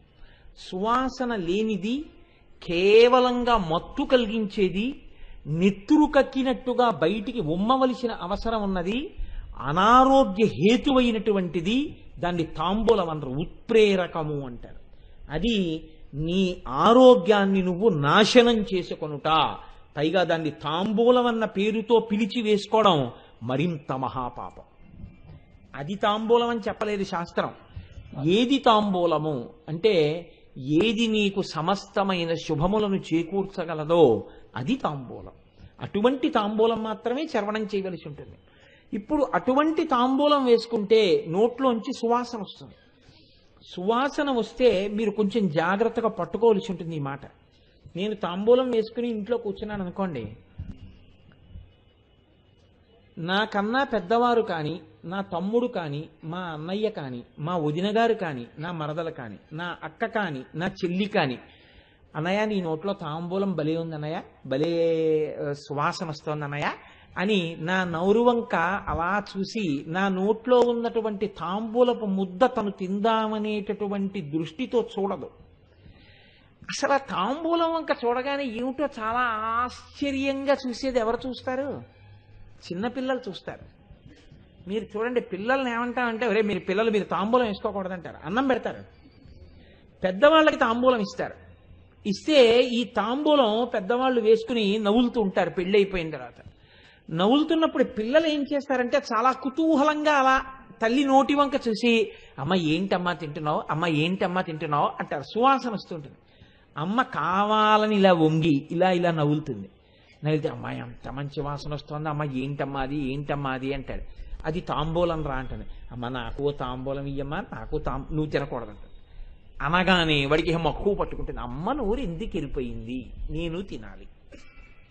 ఇప్పుడు అమ్మ ఏం చేస్తుందంటే నోరు తెరని చెప్పి చేతితో తీసి నోట్లో పెడుతుందని మీరు అనుకుంటున్నారేమో. అలా పెట్టడం అమ్మతనం కాదు. మీరు ఎప్పుడైనా చూశారో లేదో, అమ్మ తాంబూలం పెట్టడంలోనే గమ్మత్తుంటుంది. ఆ చిన్ని నోరు తన నోట్లోకి పెట్టుకుని తన నాలుకతో తాను నవ్వులుతున్న తాంబూలపు పిడచ తెరిచిన చిన్ని లక్క పెడతంత నోట్లోకి అలా తోసేస్తుంది. తోసేస్తే వాడు దాన్ని చప్పరించి తిని, అమ్మ చాలా బాగుందమ్మా, చాలా బాగుందమ్మా అంటాడు. ఒక్క పిల్లలు తిన్న తాంబూలంలో ఏది ఎక్కువ కలిసింది? అమ్మ ఉమ్ము కలిసింది కదండి. ఇంకొక రకం నేను ఇంత పవిత్రమైన వీరికి మించి మాట్లాడను. ఒక్క పిల్లలు తిన్న తాంబూలంలో అమ్మ తిన్నప్పుడు అమ్మ యొక్క ఉమ్ము కూడా కలిసి పిల్లవాడి నోట్లోకి వెళ్ళింది. అమ్మ నోట్లోంచి ఇలా తీసి వాడి నోట్లో పెట్టదు, నోట్లోంచి నోట్లోకి పెట్టేస్తుంది అంతే అమ్మ. అసలు అలా తినడం, అలా తినకుండా నేనున్నాను అంటే మాత్రం ఎవరైనా వాడు ఖచ్చితంగా జీవితంలో దురదృష్టవంతుడు. అమ్మ నోట్లోంచి తన నోట్లోకి తాంబూలం తిన్నవాడెవడో వాడు భాగ్యవంతుడు. అసలు ఆ రుచే వేరు, ఆ తాంబూలమే వేరు. అమ్మ నోరులో ఉన్నటువంటి తాంబూలము యొక్క వాసన చేత ఆకర్షింపబడి అమ్మ తొడ మీద చెయ్యేసుకుని అమ్మ నోటి వంక ఇలా చూసే వాళ్ళందరూ అమ్మ దగ్గరెవరు? పిల్లలే. కాబట్టి ఇప్పుడు కర్పూర వీటికామో దస్సమాకర్ష దిగంతరా, 10 దిక్కుల వాళ్ళు ఇలా చూస్తున్నారంటే 10 దిక్కులలో ఉన్న అందరి ముందు ఆవిడ ఏవరగా నిలబడింది? ఆవిడ జగన్మాత. 10 దిక్కులలో ఉన్న వాళ్ళందరూ ఆవిడ బిడ్డలే. ఆవిడ విషయంలో ఇంకా మగాడు, అన్నయ్య, బావగారు, మరిది ఇవేం ఉండవు. అందరూ బిడ్డలై అమ్మ నోటి వంక తాంబూలంతో పిల్లలు ఎలా చూస్తారో అలా చూస్తున్నారు. అమ్మ పెట్టిందా? ఆ విషయాన్ని ప్రస్తావన చేయలేదు. పెట్టిందనే అనుకో, పెట్టలేదని ఎందుకంటావు? ఆవిడ అమ్మతనం అయినప్పుడు పెట్టకుండా ఎలా ఉంటుంది? ఇక్కడ మీరు ఒకటి గమనించాలి, తాంబూలం తినకూడదు పిల్లలకి రూలు. అసలు అలా అమ్మ నోట్లో తాంబూలం తినని పిల్లలను చూపించండి నాకు. ఉండడు. ఎందుకు ఉండడు? పెట్టకుండా అమ్మ ఉండలేదు. ఎప్పుడు? అమ్మ తింటుండగా పిల్లాడు చూసి అడిగితే మాత్రం అమ్మ పెట్టేస్తుంది. ఎలా పెట్టేస్తుంది? మిగిలినవి చేత్తో పెడుతుందేమో, తాంబూలం నోట్లోకి పెడుతుంది. కాబట్టి అలా నీకు చూడడం వస్తే అమ్మవారి తాంబూలం నీ నోట్లోకి కూడా రావడం ఖాయం. కాబట్టి ఇప్పుడు ఏది చూడడం ముఖ్యం? తాంబూల చర్వణం చేస్తున్న అమ్మవారి నోటిని అమ్మవారి బిడ్డలుగా చూడడం నీకు వచ్చా? అది చూడడం నేర్చుకో. దానివల్ల ఏమొస్తుందో నేను చెప్పలేను, నువ్వు అనుభవిస్తావు. ఇది ఆ నామం యొక్క ప్రయోజనం. కాబట్టి కర్పూర వీటికామోద సమాకర్ష దిగంతర. ఇందులో ఆమోద అని ఒక మాట ఉంది. ఆమోద అంటే మామూలుగా అయితే అంగీకరించుట అని, ఆమోదించారంటే అంగీకరించారని. ఆమోద అంటే ఇక్కడ అర్థం ఎవరో అంగీకరిస్తే ఆవిడ తాంబూలం వేసుకుందని కాదు. ఆవిడ తాంబూలం వేసుకోవడానికి ఒకళ్ళు అంగీకరించవలసిన అవసరం లేదు. ఎందుకు అవసరం లేదో తెలుసా అండి? ఆవిడికి జన్మసిద్ధంగా మహాపతివ్రత, సుమంగళి, మనకి తల్లి, సభర్తృక. అటువంటి తల్లికి తాంబూల చర్వణం చేయడం ఆవిడ హక్కు. ఆవిడికి అది హక్కు అయితే ప్రతి సుమంగళికి కూడా ఏది హక్కు? తాంబూల చర్వణమే హక్కు. తాంబూల చర్వణం చేసి ఆవిడ పొంగిపోతే పొంగిపోగలిగినటువంటి అదృష్టం ఎవరికి ఉంది? అలాగా ప్రతి సుమంగళికి ఉంది కదండి. అందుకని ఇప్పుడు అమ్మవారు అలా తాంబూలం వేసుకుంటే ఆమోద అంటే అంగీకరించడమా, ఆమోద అంటే వేరే అర్థం ఏమైనా ఉందా? ఆమోద అంటే అక్కడ అర్థం అంగీకరించుట అని కాదు. ఆమోద అన్న శబ్దానికి పరిమళము అని అర్థం. పరిమళ అన్న మాట, పరిమళము అన్న మాట చాలా విస్తృత స్థాయిలో వాడతారు. ఇది చాలా పెద్ద మాట. ఎందుకో తెలుసా అండి? ఒక్క పువ్వుకి పరిమళము అని నేను అన్నాను అనుకోండి, అది ఒక విధంగా చెప్పాలి అంటే కొద్దిగా నేను తప్పుగా వాడినట్టు లెక్క. పువ్వుకి సౌరభం ఉంది అను అంతే, పువ్వు సువాసన ఉంది అను అంతే. పరిమళము అంటే ఏమిటో తెలుసా అండి? 3 స్థాయిలలో సువాసన ఉంటే ఆ 3 స్థాయిల సువాసన ఎందులో ఉన్నాయో దాన్ని పరిమళము, పరిమళ అని పిలుస్తారు. అది ఒక్క అమ్మవారి నోటి తాంబూలములకు మాత్రమే ఉంటుంది ఆ శక్తి. అందుకే ఆ పేరు కూడా అంత గొప్పది. పరిమళ అన్న పేరు పెట్టుకుంటే అంత గొప్ప పేరు. కాబట్టి చూడండి, ఇప్పుడు అది చాలా దూరం వెళ్ళిపోయింది అనుకోండి. ఇక్కడ నేను తాంబూల చర్వణం చేస్తుంటే నేను తాంబూల చర్వణం చేసినటువంటి వాసన 10 దిక్కుల చివర వరకు వెళ్ళింది అనుకోండి. అప్పుడు ఆ వాసనని ఏమంటారో తెలుసా అంటే అటువంటి సువాసనని పరిమళంలో ఆమోద అంటారు. అంటే ఇక్కడ వేసుకున్న తాంబూలం వాసన 10 దిక్కుల యొక్క చివర వరకు వెడుతుంది. అంత దూరం వెడితే దాన్ని ఆమోద. ఎవరైనా అటువంటి తాంబూలం వేసుకోగలరా లోకంలో? ఎవ్వరూ వేసుకోలేరు. ఎవరు వేసుకోగలరు? అమ్మవారు ఒక్కరే వేసుకుంటారు. 2, మనస్సును ఆకర్షిస్తే సమాకర్షి. ఎందుకో తెలుసా అండి? ఆయన అప్పటి వరకు బాగానే ఉన్నాడు, చక్కగా ఏదో సంతోషంగా అప్పటి వరకు ఏదో పూజా పునస్కారం అన్నీ చేసుకున్నాడు, పడుకోవడానికి వెళ్ళిపోతున్నాడు. ఆవిడ తాంబూలం వేసుకుని ఎర్రటి నోటితో పడుకోవడానికి వెళ్ళిపోతోంది. ఈయన చూసి, బా హాయిగా అలా తాంబూలం వేసుకు పడుకుంటేటప్పటికి తెల్లవారేటప్పటికి కాస్త ఈ పళ్ళు చికాగ్గా లేకుండా హాయిగా ఉంటుందేమో అనిపించింది, నాకు కూడా ఓ తాంబూలం ఇవ్వోయ్ అన్నాడు. ఇప్పుడు ఈయన మనస్సుని ఆకర్షించింది ఆ తాంబూలం వాసన. అంటే ఎప్పుడు ఏదో కొద్ది దగ్గరలో ఉంటే ఆకర్షిస్తే, మనస్సుని రంగు చేత కాని వాసన చేత కాని యువతల వారి మనసుని అది ఆకర్షించగలిగితే సమాకర్షి. కాదు, అది కేవలం ముక్కుకి మాత్రమే సుఖాన్నిస్తే సురభి. ఆరోగ్యానికో దేనికో మంచిదని చెప్పడానికి కుదరదేమో, లేదా అది ముక్కుకి మాత్రమే సుఖాన్ని ఇస్తుంది, శ్రవణం చేయడానికి వీలు కానటువంటి స్థితి, అప్పుడు దాన్ని సురభి అని పిలుస్తారు. ఈ 3 స్థాయిలలో ఉండేటటువంటి సువాసన తాంబూలాంది ఏదుందో, అమ్మవారి తాంబూలాంది, ఈ 3 కలిపేస్తే పరిమళ. కాబట్టి ఇప్పుడు అమ్మవారి తాంబూలం 3 స్థాయిల్లో పనికొస్తుంది. అది ఆమోద. ఎక్కడున్న వాళ్ళు కూడా అలా చూస్తారు. అంటే దీంట్లో అర్థం ఏమిటో తెలుసా అండి? నీవు ఈ నామాన్ని విని పైన ఉన్నటువంటి కన్నులు మూత వేసి అమ్మవారు తాంబూల చర్వణం చేస్తున్న నోటిని ఇక్కడ ధ్యానం చెయ్యడం నీకు రాగలిగితే, ఎందుకని? మీ ఇంట్లో ఉన్న ఫోటో అమ్మవారు తాంబూలం వేసుకునుంది అని గుర్తుపట్టడానికి వీలైన రీతిలో ఉండదు. పెదవులు ఒక్కటే కనపడుతుంటాయి. పెదవులు అవి నవవిద్రుమ బింబ శ్రీన్యక్కారిరదనచ్చద, అవి ఎప్పుడు ఎర్రగానే ఉంటాయి. కాబట్టి నువ్వు తాంబూలం వేసుకుంటే ఎర్రగా ఉందని చెప్పడానికి లేదు. ఎప్పుడు తెలుస్తుంది తాంబూల చర్వణం చేసిందని? నోరు తెరిస్తే. ఉట్టి నోరు తెరిచి నేను ఎప్పుడో తాంబూలం వేసుకున్నానంటే ఇప్పటికి సువాసనేది. కాబట్టి ఇప్పుడు నువ్విక్కడ చూసినప్పుడు నీకు ఆవిడ తాంబూల చర్వణం చేస్తూ కనపడాలంటే, నీవిక్కడ ధ్యానం చేస్తున్నప్పుడు కదులుతున్న అమ్మవారి నోరు దవడలు నీకు కనపడాలి. ఆవిడ ఇలా నవ్వులతో కనపడితే, ఆ నవ్వులుతున్నప్పుడు నవ్వుతూ ఆవిడ కూర్చుంటే, ఆవిడ నోరు పండి ఎర్రగా ఉంటే, అది నీకిక్కడ కనపడ్డం నిజమైతే, ఎక్కడో నువ్వు విన్నటువంటి విషయాన్ని ఇక్కడ నువ్వు అనుభవంలోకి తెచ్చుకుంటున్నావు. కాబట్టి ఇప్పుడు ఆమోద స్థాయిలోకి వచ్చావు. నువ్వు ఎక్కడ బ్రహ్మాండంలో 10 దిక్కులలో ఉన్నా దీన్ని ధ్యానం చేస్తావు. ధ్యానం చెయ్యగానే ఏమైంది? ముందు సురభి. నువ్వు ఇలా ధ్యానం చేస్తుంటే అక్కడ ఆవిడ ఉందా లేదా వదిలేయండి, ఆవిడ ఉంటుంది తప్పకుండా. మీరు ఇలా ధ్యానం చేస్తున్నప్పుడు తాంబూలపు వాసనలు ముక్కుకి తగులుతాయి. ఇప్పుడు నిజంగా తాంబూలం వాసన వచ్చింది ఏమిటి అని కళ్ళు తెరిచేయకూడదు.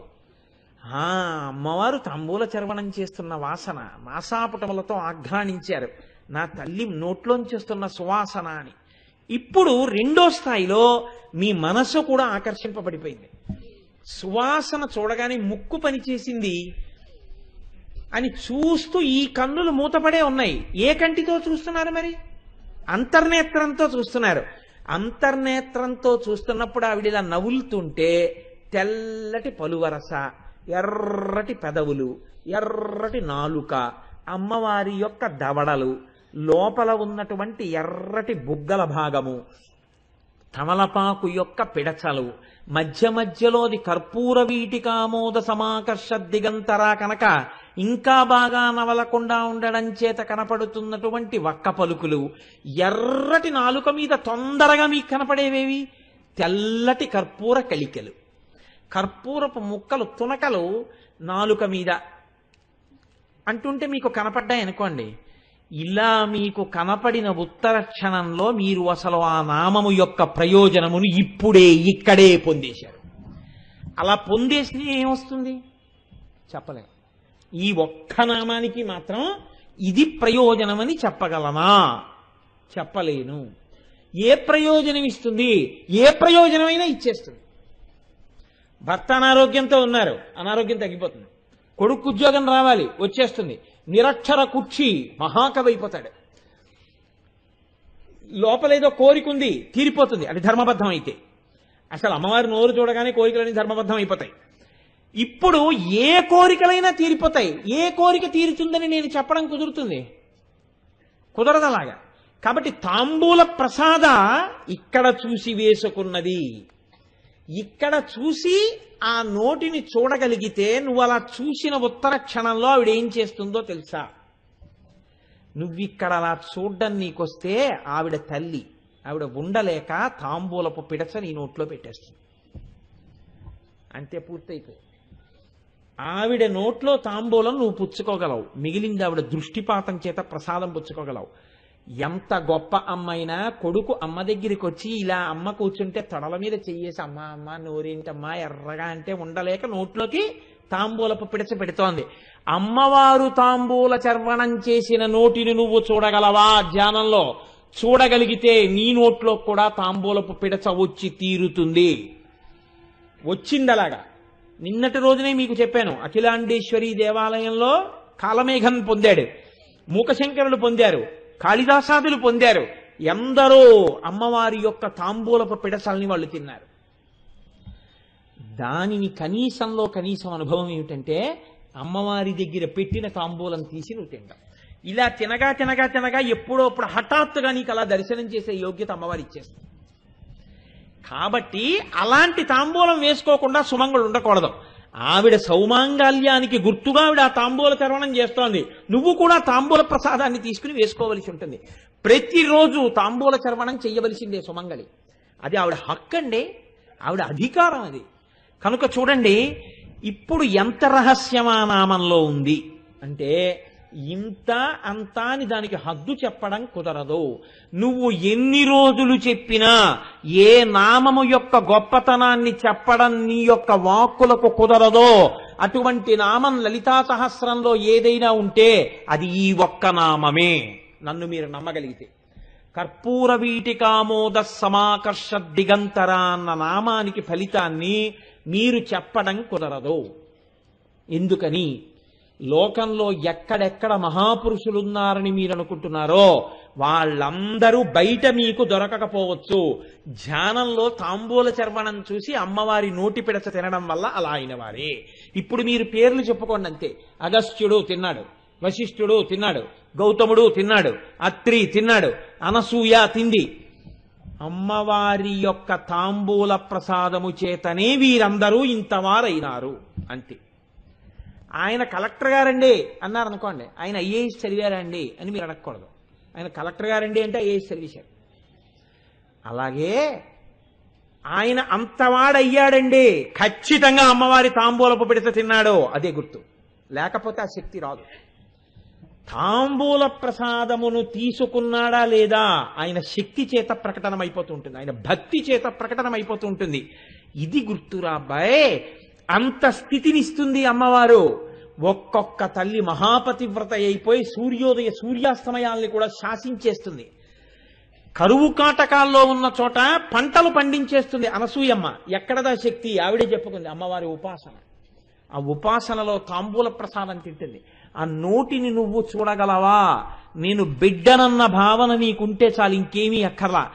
ఎవరైనా ఒక ఆడది అలా కాని చూడగలిగితే ఎన్ని జన్మలకి సువాసినిత్వమే. మామూలు సువాసినిత్వం కాదండి, అది మామూలు సువాసినిత్వం కాదు. ఆ చేత్తో ఎవరింట్లో పెళ్ళవనివ్వండి, నాకు తెలుసు అలాంటి జంటలు కొన్ని. ఎక్కడైనా పెళ్ళవుతుంటే వాళ్ళ ఇంటికి వెళ్ళి నమస్కారం చేసి వాళ్ళ చేత్తో పసుపు తాడు తెచ్చుకుంటారు. అమ్మా మీ ఇద్దరూ కలిసి పసుపు తాడు ఇవ్వండి అమ్మా అని ముందు మాంగళ్యంగా పసుపు తాడు వాళ్ళ చేత్తో ఇచ్చింది కట్టిస్తారు. ఎందుకంటే ఆ చేతులు అమ్మవారిని అంత ఉపాసన చేసిన చేతులు. ఆ ఇంటికి వెళ్ళి మంగళసూత్రం తెచ్చుకుంటారు, ఆ ఇంటికి వెళ్ళి తాంబూలం తెచ్చుకుంటారు, ఆ ఇంటికి వెళ్ళి ఓ పండు తెచ్చుకుంటారు. ఏ శుభకార్యం జరిగినా ఆ ఇంటి వస్తువు తెచ్చుకుంటారు. ఆయన చేత ఆవిడ చేత అక్షతలు వేయించి ఆశీర్వచనం తీసుకుంటారు. ఒకవేళ వాళ్ళు రాలేకపోయారనుకోండి, వాళ్ళ ఇంటికి వెళ్ళి ఆశీర్వచనం తీసుకుంటారు. ఎందుకో తెలుసా అండి? ఆయన చేసిన ఉపాసనా బలం, లేదా ఒక్కొక్కచో ఆవిడ యొక్క ఉపాసనా బలం. అమ్మవారి అనుగ్రహం అంటే అంత గొప్పగా ఉంటుంది తాంబూల ప్రసాదం అంటే. ఇప్పుడు మనకి కూడా ఈ నామం విన్న తర్వాత ఒక కోరిక పుడుతుంది. ఏమండి ఇప్పటి వరకు అంటే అంటే మీరు ప్రాజ్ఞులు, నేనంటే ఇవాళ తెలుసుకుని మీకు చెప్తున్నాను, కానీ మీకు ఇంతకన్నా ఎంతో తెలుసు. మీలో ఎవరిని పిలిచి ఇక్కడ కూర్చోబెట్టి చెప్పమన్నా అమాయకుల్లా వింటున్నారు. కానీ రేపటి నుంచి లలితా సహస్రం చెప్పడానికి నేను హడిలిపోవాలయ్య బాబోయ్, ఇంతటి ప్రాజ్ఞులకా నేను చెప్తున్నానని. అంటే తెలియనట్టుంటారు కాబట్టి వెర్రండి, వీళ్ళందరికీ ఏమీ తెలియదు అనుకుని చెప్పేస్తూ ఉంటాను. అదృష్టం ఏమిటంటే మీ భక్తి అండి. ఇవాళ మాస శివరాత్రి, ఇంత గొప్ప రోజున ఈ నామం నడుస్తోంది దసరా సంధ్య వేళలో. పార్వతీ పరమేశ్వరుడు ఎంత ప్రసన్నులవుతారో మీరు ఆలోచించండి. ఇవాళ సభలో ఉన్న వాళ్ళందరికీ పుష్కల భాగ్యమే భాగ్యం. కనుక చూడండి, దుర్వాసో మహర్షి అంటున్నారు అమ్మవారి వంక చూసి, కర్పూర సాంద్రవీటి కబళిత వదనా రవింద కమనీయాం కంబు సహోదర కంఠ ప్రలంబమానాక్షముక్తిక కలాపాం అని స్తోత్రం చేశారు ఆయన. అంటే వెనక చాలా పెద్ద స్తోత్రం ఉంటుంది అనుకోండి. ఇందులో కర్పూర సాంద్రవీటి కబళిత వదనా రవింద కమనీయాం, అమ్మా కర్పూర తాంబూల చర్వణం చేస్తూ ఉండడం వల్ల నీ యొక్క నోరు ఎర్రగా కనపడుతూ అందులోంచి వస్తున్న సువాసనలు నేను ఆఘ్రాణిస్తున్నాను. అంత ఎర్రటి నోటితో కూడినటువంటి పరమ పవిత్రమైన పద్మము వంటి నీ ముఖాన్ని దర్శనం చేస్తున్నాను అని దుర్వాసో మహర్షి ఆర్యాద్విషతిలో స్తోత్రం చేశారు. ఇవి విన్నంత మాత్రం చేత అమ్మవారు ఆనాడు పలికించిన మాటలను ఇవాళ మీరు విన్నట్టే మీ చెవులతో. అదే భాగ్యహేతు. కనుక చూడండి, దుర్వాసో మహర్షికి ప్రత్యక్షమైన దర్శనమిచ్చిన ఆ తల్లి అలాగే దర్శనమిచ్చింది. శంకర భగవత్పాదులు అమ్మవారి దర్శనం పొందనటువంటి క్షణం లేదు. శంకరాచార్యుల వారి శక్తి అంటే ఎటువంటి శక్తో తెలుసా అండి? అసలు మూకాంబికా క్షేత్రంలో అమ్మవారు లేదు, అమ్మవారు కనపడేది కాదు ఎవరికి. ఎందుకంటే అక్కడ ఒక శివలింగం ఉండేది అంతే. ఎవ్వరికి అక్కడ మూకాంబికా అమ్మవారు ఉంటుందని తెలిసంతే, కానీ అమ్మవారు ఎవరికి కనపడేది కాదు. శంకరాచార్యులు వారు వెళ్ళి ఆ మూకాంబికా క్షేత్రంలో ఆ కల్లూరులో ఒక అరుగు మీద కూర్చుని ధ్యానం చేశారు. ధ్యానం చేస్తే ఎవరి కంటికి కనపడకుండా అమ్మవారు అక్కడ ఎలా కూర్చుందో అమ్మవారు ఇక్కడ కనపడింది. కనపడితే శంకరాచార్యుల వారు వెంటనే ప్రార్థన చేశారు. అమ్మా, శంకరాచార్యుల వారి యొక్క దయ ఏమిటో తెలుసా అండి? ఆయన ఏది చూసినా మళ్ళీ అమ్మవారిని ప్రార్థన చేసి తన శిష్యులకి అనగా లోకానికి అంతటికి అందించేశారు. తను దాచుకోలేదు ఆయన. అమ్మా, నేను దర్శనం చేశాను, రేపు నీ బిడ్డలందరూ కూడా చూడాలి కదా, అలా చూడ్డానికి వీలుగా అమ్మా నన్ను అనుగ్రహించు అన్నారు. అంటే ఆవిడంది, అయితే నేను నీకు ఎలా కనపడ్డానో చెప్పి ఇలాంటి శిల్పాన్ని చెక్కించు, అలా నేను వచ్చి కూర్చుంటానండి. ఆయన ధ్యానంలోంచి లేచారు, ఒక శిల్పి వచ్చాడు. ఆయన చెప్పారు, ఉత్తర క్షణంలో తయారైపోయింది. పరమశివుడే అంటే అమ్మవారిని ప్రతిష్ఠ చేశారు. ఇప్పుడు మీరు చూస్తున్న మూకాంబిక శంకర భగవత్పాదులు తీసుకొచ్చి కూర్చోపెట్టినటువంటి మూర్తి. శంకరాచార్యుల వారు అమ్మవారి యొక్క రూపాల్ని ఇక్కడ దర్శనం చేశారు. అంతటి మహాభక్తుడు, అంతటి జ్ఞాని. ఆ శంకర భగవత్పాదులు ఒక ప్రయత్నం చేస్తున్నారు. వీళ్ళకి ఒక్కసారి తాంబూల చర్వణం చేస్తున్న అమ్మవారి నోరు చూపించాలి అనుకున్నారు. వీళ్ళు చూసిన, ఒక్కసారి విన్న, జ్ఞాపకం పెట్టుకున్న వీళ్ళు తరించిపోతారు. కాబట్టి ఆయన ఒక గొప్ప సన్నివేశాన్ని రూపకల్పన చేశారు. మామూలుగా శ్లోక రచన అంటే అన్నీ ఒక్కలా ఉండవండి. శంకరాచార్యులు వారి శ్లోకాలు ఒక్కొక్క చోట ఆయన ఏం చేస్తారంటే ఒక నాటకీయమైన సన్నివేశాన్ని చిత్రీకరిస్తారు. అప్పుడు మీకు ఎలా ఉంటుందంటే శ్లోకం చదువుకుని శ్లోకార్థం వింటున్నట్టు ఉండదు, మీరు నాటకం చూస్తున్నట్టు ఉంటుంది. ఆ శ్లోకంలో ఆయన అంటారు, రణీజిత్వా దైత్యానపహృత శిరస్త్రైః కవచిభిః నివృత్యై చండాంశస్త్రిపురహర నిర్మాల్య విముఖైః విశాఖేంద్రోపేంద్రో శశి విసిత కర్పూర శకలాః విలీయంతే మాతస్తవ వదన తాంబూల కబళాః. నిజానికి కనీసం ఈ ఒక్క శ్లోకం పిల్లలకి రావాలి. ఈ ఒక్క శ్లోకం పిల్లలకు వచ్చి ఎక్కడికి వెళ్ళినా వాళ్ళు ఈ శ్లోకం చదువుకుని ఒరే అమ్మవారు తాంబూలం వేసుకున్నట్టు చూడడం నేర్చుకోరా అని మీరు ఈ శ్లోకం నేర్పితే ఏ గుడికి వెళ్ళినా పిల్లలు ఈ శ్లోకం చదువుకోవడం వస్తే వాళ్ళు మహావిద్వాంసులు అయిపోతారు ఎప్పుడోప్పుడు. కాబట్టి చూడండి, ఆయన అంటారు రణీజిత్వా దైత్యానపహృత శిరస్త్రైః కవచిభిః నివృత్యై చండాంశస్త్రిపురహర నిర్మాల్య విముఖైః విశాఖేంద్రోపేంద్రో. ఇక్కడికి రావాలి. ఆ నాటకం అర్థం కావాలంటే మీరు 3వ పాదంలోకి రావాలి. అమ్మవారి యొక్క మణిద్వీపం, బ్రహ్మాండమైనటువంటి అంతఃపురం. ఇప్పుడు అమ్మవారు ఏం చేస్తోంది మీకు తెలియదు, అందులో ఇప్పటిదాకా ఎక్కడా లేదు. కానీ ఒక్క మాట చెప్తున్నారు, ఎవరు వచ్చారు ఆ సౌధంలోకి అంటే విశాఖేంద్రోపేంద్రో, విశాఖుడు, ఇంద్రుడు, ఉపేంద్రుడు ముగ్గురు వచ్చారు. ఇందులో మీరు బాగా ఆలోచించండి. ఇప్పుడు ఈ ముగ్గురు ఎలా వస్తున్నారు? రణీజిత్వా దైత్యా, వాళ్ళు శత్రువుల్ని గెలిచారు. గెలిచి సంతోషంతో పరిగెత్తుకుంటూ వచ్చేస్తున్నారు. పిల్లాడు ఆ రోజున మార్కులు ఇస్తారనుకోలేదు. పిల్లాడు స్కూల్కి వెళ్ళాడు, ఫస్ట్ ఇన్ క్లాస్, ఎర్ర బ్యాడ్జ్ ఇచ్చారు. 98% వాడికే క్లాస్ ఫస్ట్ వచ్చింది. ఇప్పుడు వాడది ఎవరికి చెప్పాలి? నాన్నగారు ఉండరు ఇంట్లో ఆ టైంలో, అమ్మకి చెప్పాలి. వాడు పరిగెత్తుకుంటూ ఇంటికి వచ్చేస్తుంటాడు. చిన్నపిల్లాడు, ఇంకా 3వ క్లాస్ చదువుకుంటున్నాడు. వాడు ఇంటికి వచ్చేయగానే ఏం చేస్తాడంటే బ్యాగ్ వెనకాల తగిలించేసి ఉంటుంది, బూట్లేసి ఉంటాయి. దుర్గాదేవి మేడంకి బాగా తెలుసు. ఇప్పుడు వాడు ఏం చేస్తాడంటే గబగబా ఈ కాల్ని కాలుతో తొక్కి, ఈ కాల్ని కాలుతో తొక్క 2 బూట్లు వదిలేస్తాడు. ఈ బూట్ అక్కడ పడిపోతుంది, ఆ బూట్ అక్కడ పడిపోతుంది. ఈ బ్యాగుని చేతులు ఇలా తీసేసి థామ్ అని చాకలి మూట్లా కింద పారేస్తాడు. ఏది మాత్రం ఇప్పడవాడు? సాక్స్ ఇప్పడం. ఎందుకని? సాక్స్ ఇప్పుకోవాలంటే వాడు స్థిమితంగా కూర్చోవాలి. ఆ వేసుకున్న ప్యాంటో ఏదో నిక్కర్ అయితే పైకి తీసుకోక్కర్లేదు అనుకోండి, ఆ 2 బొటన వేళ్లతోటి ఆ సాక్స్ కిందకి లాగి ఈ కాలి మడమ దగ్గర నుంచి అది ఒక పట్టాన ఊడదు, దాన్ని ఊడదీయాలి. ఊడదీసి 2 తీసో పక్కన పెట్టాలి, పెట్టి లోపలికి రావాలి. వాడు అమ్మకి శుభవార్త చెప్పేసే సంతోషంలో ఉన్నాడు. చెప్పులతో రావద్దంటుంది అమ్మ. అందుకని వాడు ఏం చేస్తున్నాడు? బూట్లు మాత్రం ఇలా ఈ కాలుతో తొక్కి విప్పేశాడు. ఇటోటి పడిపోయింది, అటోటి పడిపోయింది. అమ్మా అమ్మా అంటే పరిగెత్తుకుంటూ లోపలికి వచ్చేసాడు. అలా లోపలికి వచ్చేసేయడం ఎందుకు వచ్చేస్తున్నాడు వాడు? వాడికి ఫస్ట్ మార్క్ వచ్చేసింది, అది వాడి సంతోషం. ఇప్పుడు వాడు అమ్మకి చెప్పేయాలి, అందుకని వచ్చేస్తున్నాడు వాడు. వాడు ఎప్పుడు వచ్చాడు? లంచ్ బ్రేక్లో వచ్చాడు. వాడు అన్నం తినడానికి వచ్చాడు. వాడికి ఇప్పుడు అన్నం తినడం ప్రధానం కాదు, ముందు అమ్మకి చెప్పేయాలి ఈ మాట. అలా వచ్చేస్తున్నారు. ఎవరు వచ్చేస్తున్నారు? విశాఖేంద్రోపేంద్రో. ఇది శంకరాచార్యుల వారి యొక్క కమనీయ కావ్యం. విశాఖుడు వస్తున్నాడు, ఇంద్రుడు వస్తున్నాడు, ఉపేంద్రుడు వస్తున్నాడు. ఇక్కడ మళ్ళీ యుద్ధానికి వెళ్ళినటువంటి వాళ్ళని ఏ ప్రోటోకాల్లో చెప్పాలో, ఏ మర్యాదలో చెప్పాలో ఆ మర్యాదలో చెప్పారు. మీకు మామూలుగా లోకంలో చూస్తే విశాఖ అంటే సుబ్రహ్మణ్యేశ్వర స్వామి, ఇంద్రుడు, ఉపేంద్రో శ్రీ మహావిష్ణువు. శ్రీ మహావిష్ణువుని ముందు చెప్పాలా, శ్రీ మహావిష్ణువుని వెనక్కి చెప్పాలా? ముందుకి చెప్పకుండా వెనక్కి చెప్పారు ఆయన. మరి శంకరాచార్యులు వారి శ్లోకంలో యతి ప్రాస సరిపోతుందని చెప్పారా, గణాలు సరిపోతాయని? అలా ఉండదే. శంకరాచార్యులు వారి యొక్క కవిత్వం అంటే ఆయన ఎలా కాలం కలపడుతుంది, మహానుభావుడు ఆయన, సదాశివుడు ఆయనకి యతి గణాలు ఏమిటండి?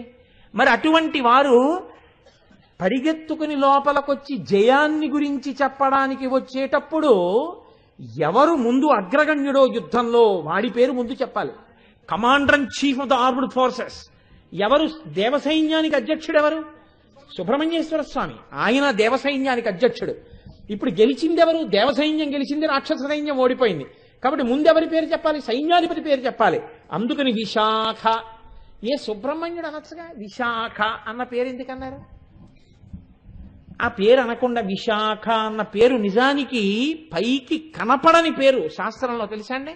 విశాఖుడు అన్న పేరు సుబ్రహ్మణ్యుడికి ఎప్పుడు ఉంటుందంటే, ఒక చెట్టు ఎండిపోయి ఉందనుకోండి, ఇప్పుడు అపర్ణ, ఆకులు లేవు, ఆకులు లేనితనం అమ్మవారు. స్థాణు, కదలకుండా ఉండిపోయిన ఆ చెట్టుగా పరమశివుడు. విశాఖ, కొమ్మలు లేనితనం సుబ్రహ్మణ్యుడు. ఎండిపోయిన చెట్టులో పరమశివుడిని చూస్తే పరమశివుడు కుటుంబాన్ని మీకు విశాఖుడిగా కనిపిస్తాడు. ఆయన గెలిచి వచ్చిన వాడు ఎండిపోయిన చెట్టులో కొమ్మలు లేనివాడిగా ఎలా ఉంటాడు? సంతోషంతో ఉంటాడు.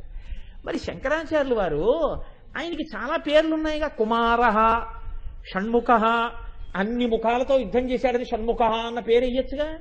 ఇవన్నీ మానేసి విశాఖ అన్న పేరు ఎలా వేశారు? శంకరాచార్యులు వారు వేశారంటే, అబ్బాయి అదేదో అక్కడ అయితే బాగుంటుందండి, సరిపోతుందండి, అందుకని వేశారండి అందాం అనుకున్నారనుకోండి. విశాఖ అన్నప్పుడు మీకు అక్కడ ఎలా ఉందో అలాగే కుమార అన్నా సరిపోతుంది. కానీ మరి ఎందుకు వేయలేదు శంకరాచార్యులు వారు? విశాఖ అని ఎందుకన్నారు? విశాఖేంద్రోపేంద్రో ఎందుకనాలి? ఎందుకనాలమ్మా? ఒక్క విశాఖ అన్న పేరుతోనే ఎందుకు పిలవాలి? అప్పుడు అంటే మీరు మహాభారతాన్ని పరిశీలన చేయాలి. అప్పుడు ఎందుకు శంకరాచార్యుల వారు ఈ పేరేశారు? శంకరుల శ్లోకాలు మీతో ధ్యానం చేయిస్తాయి.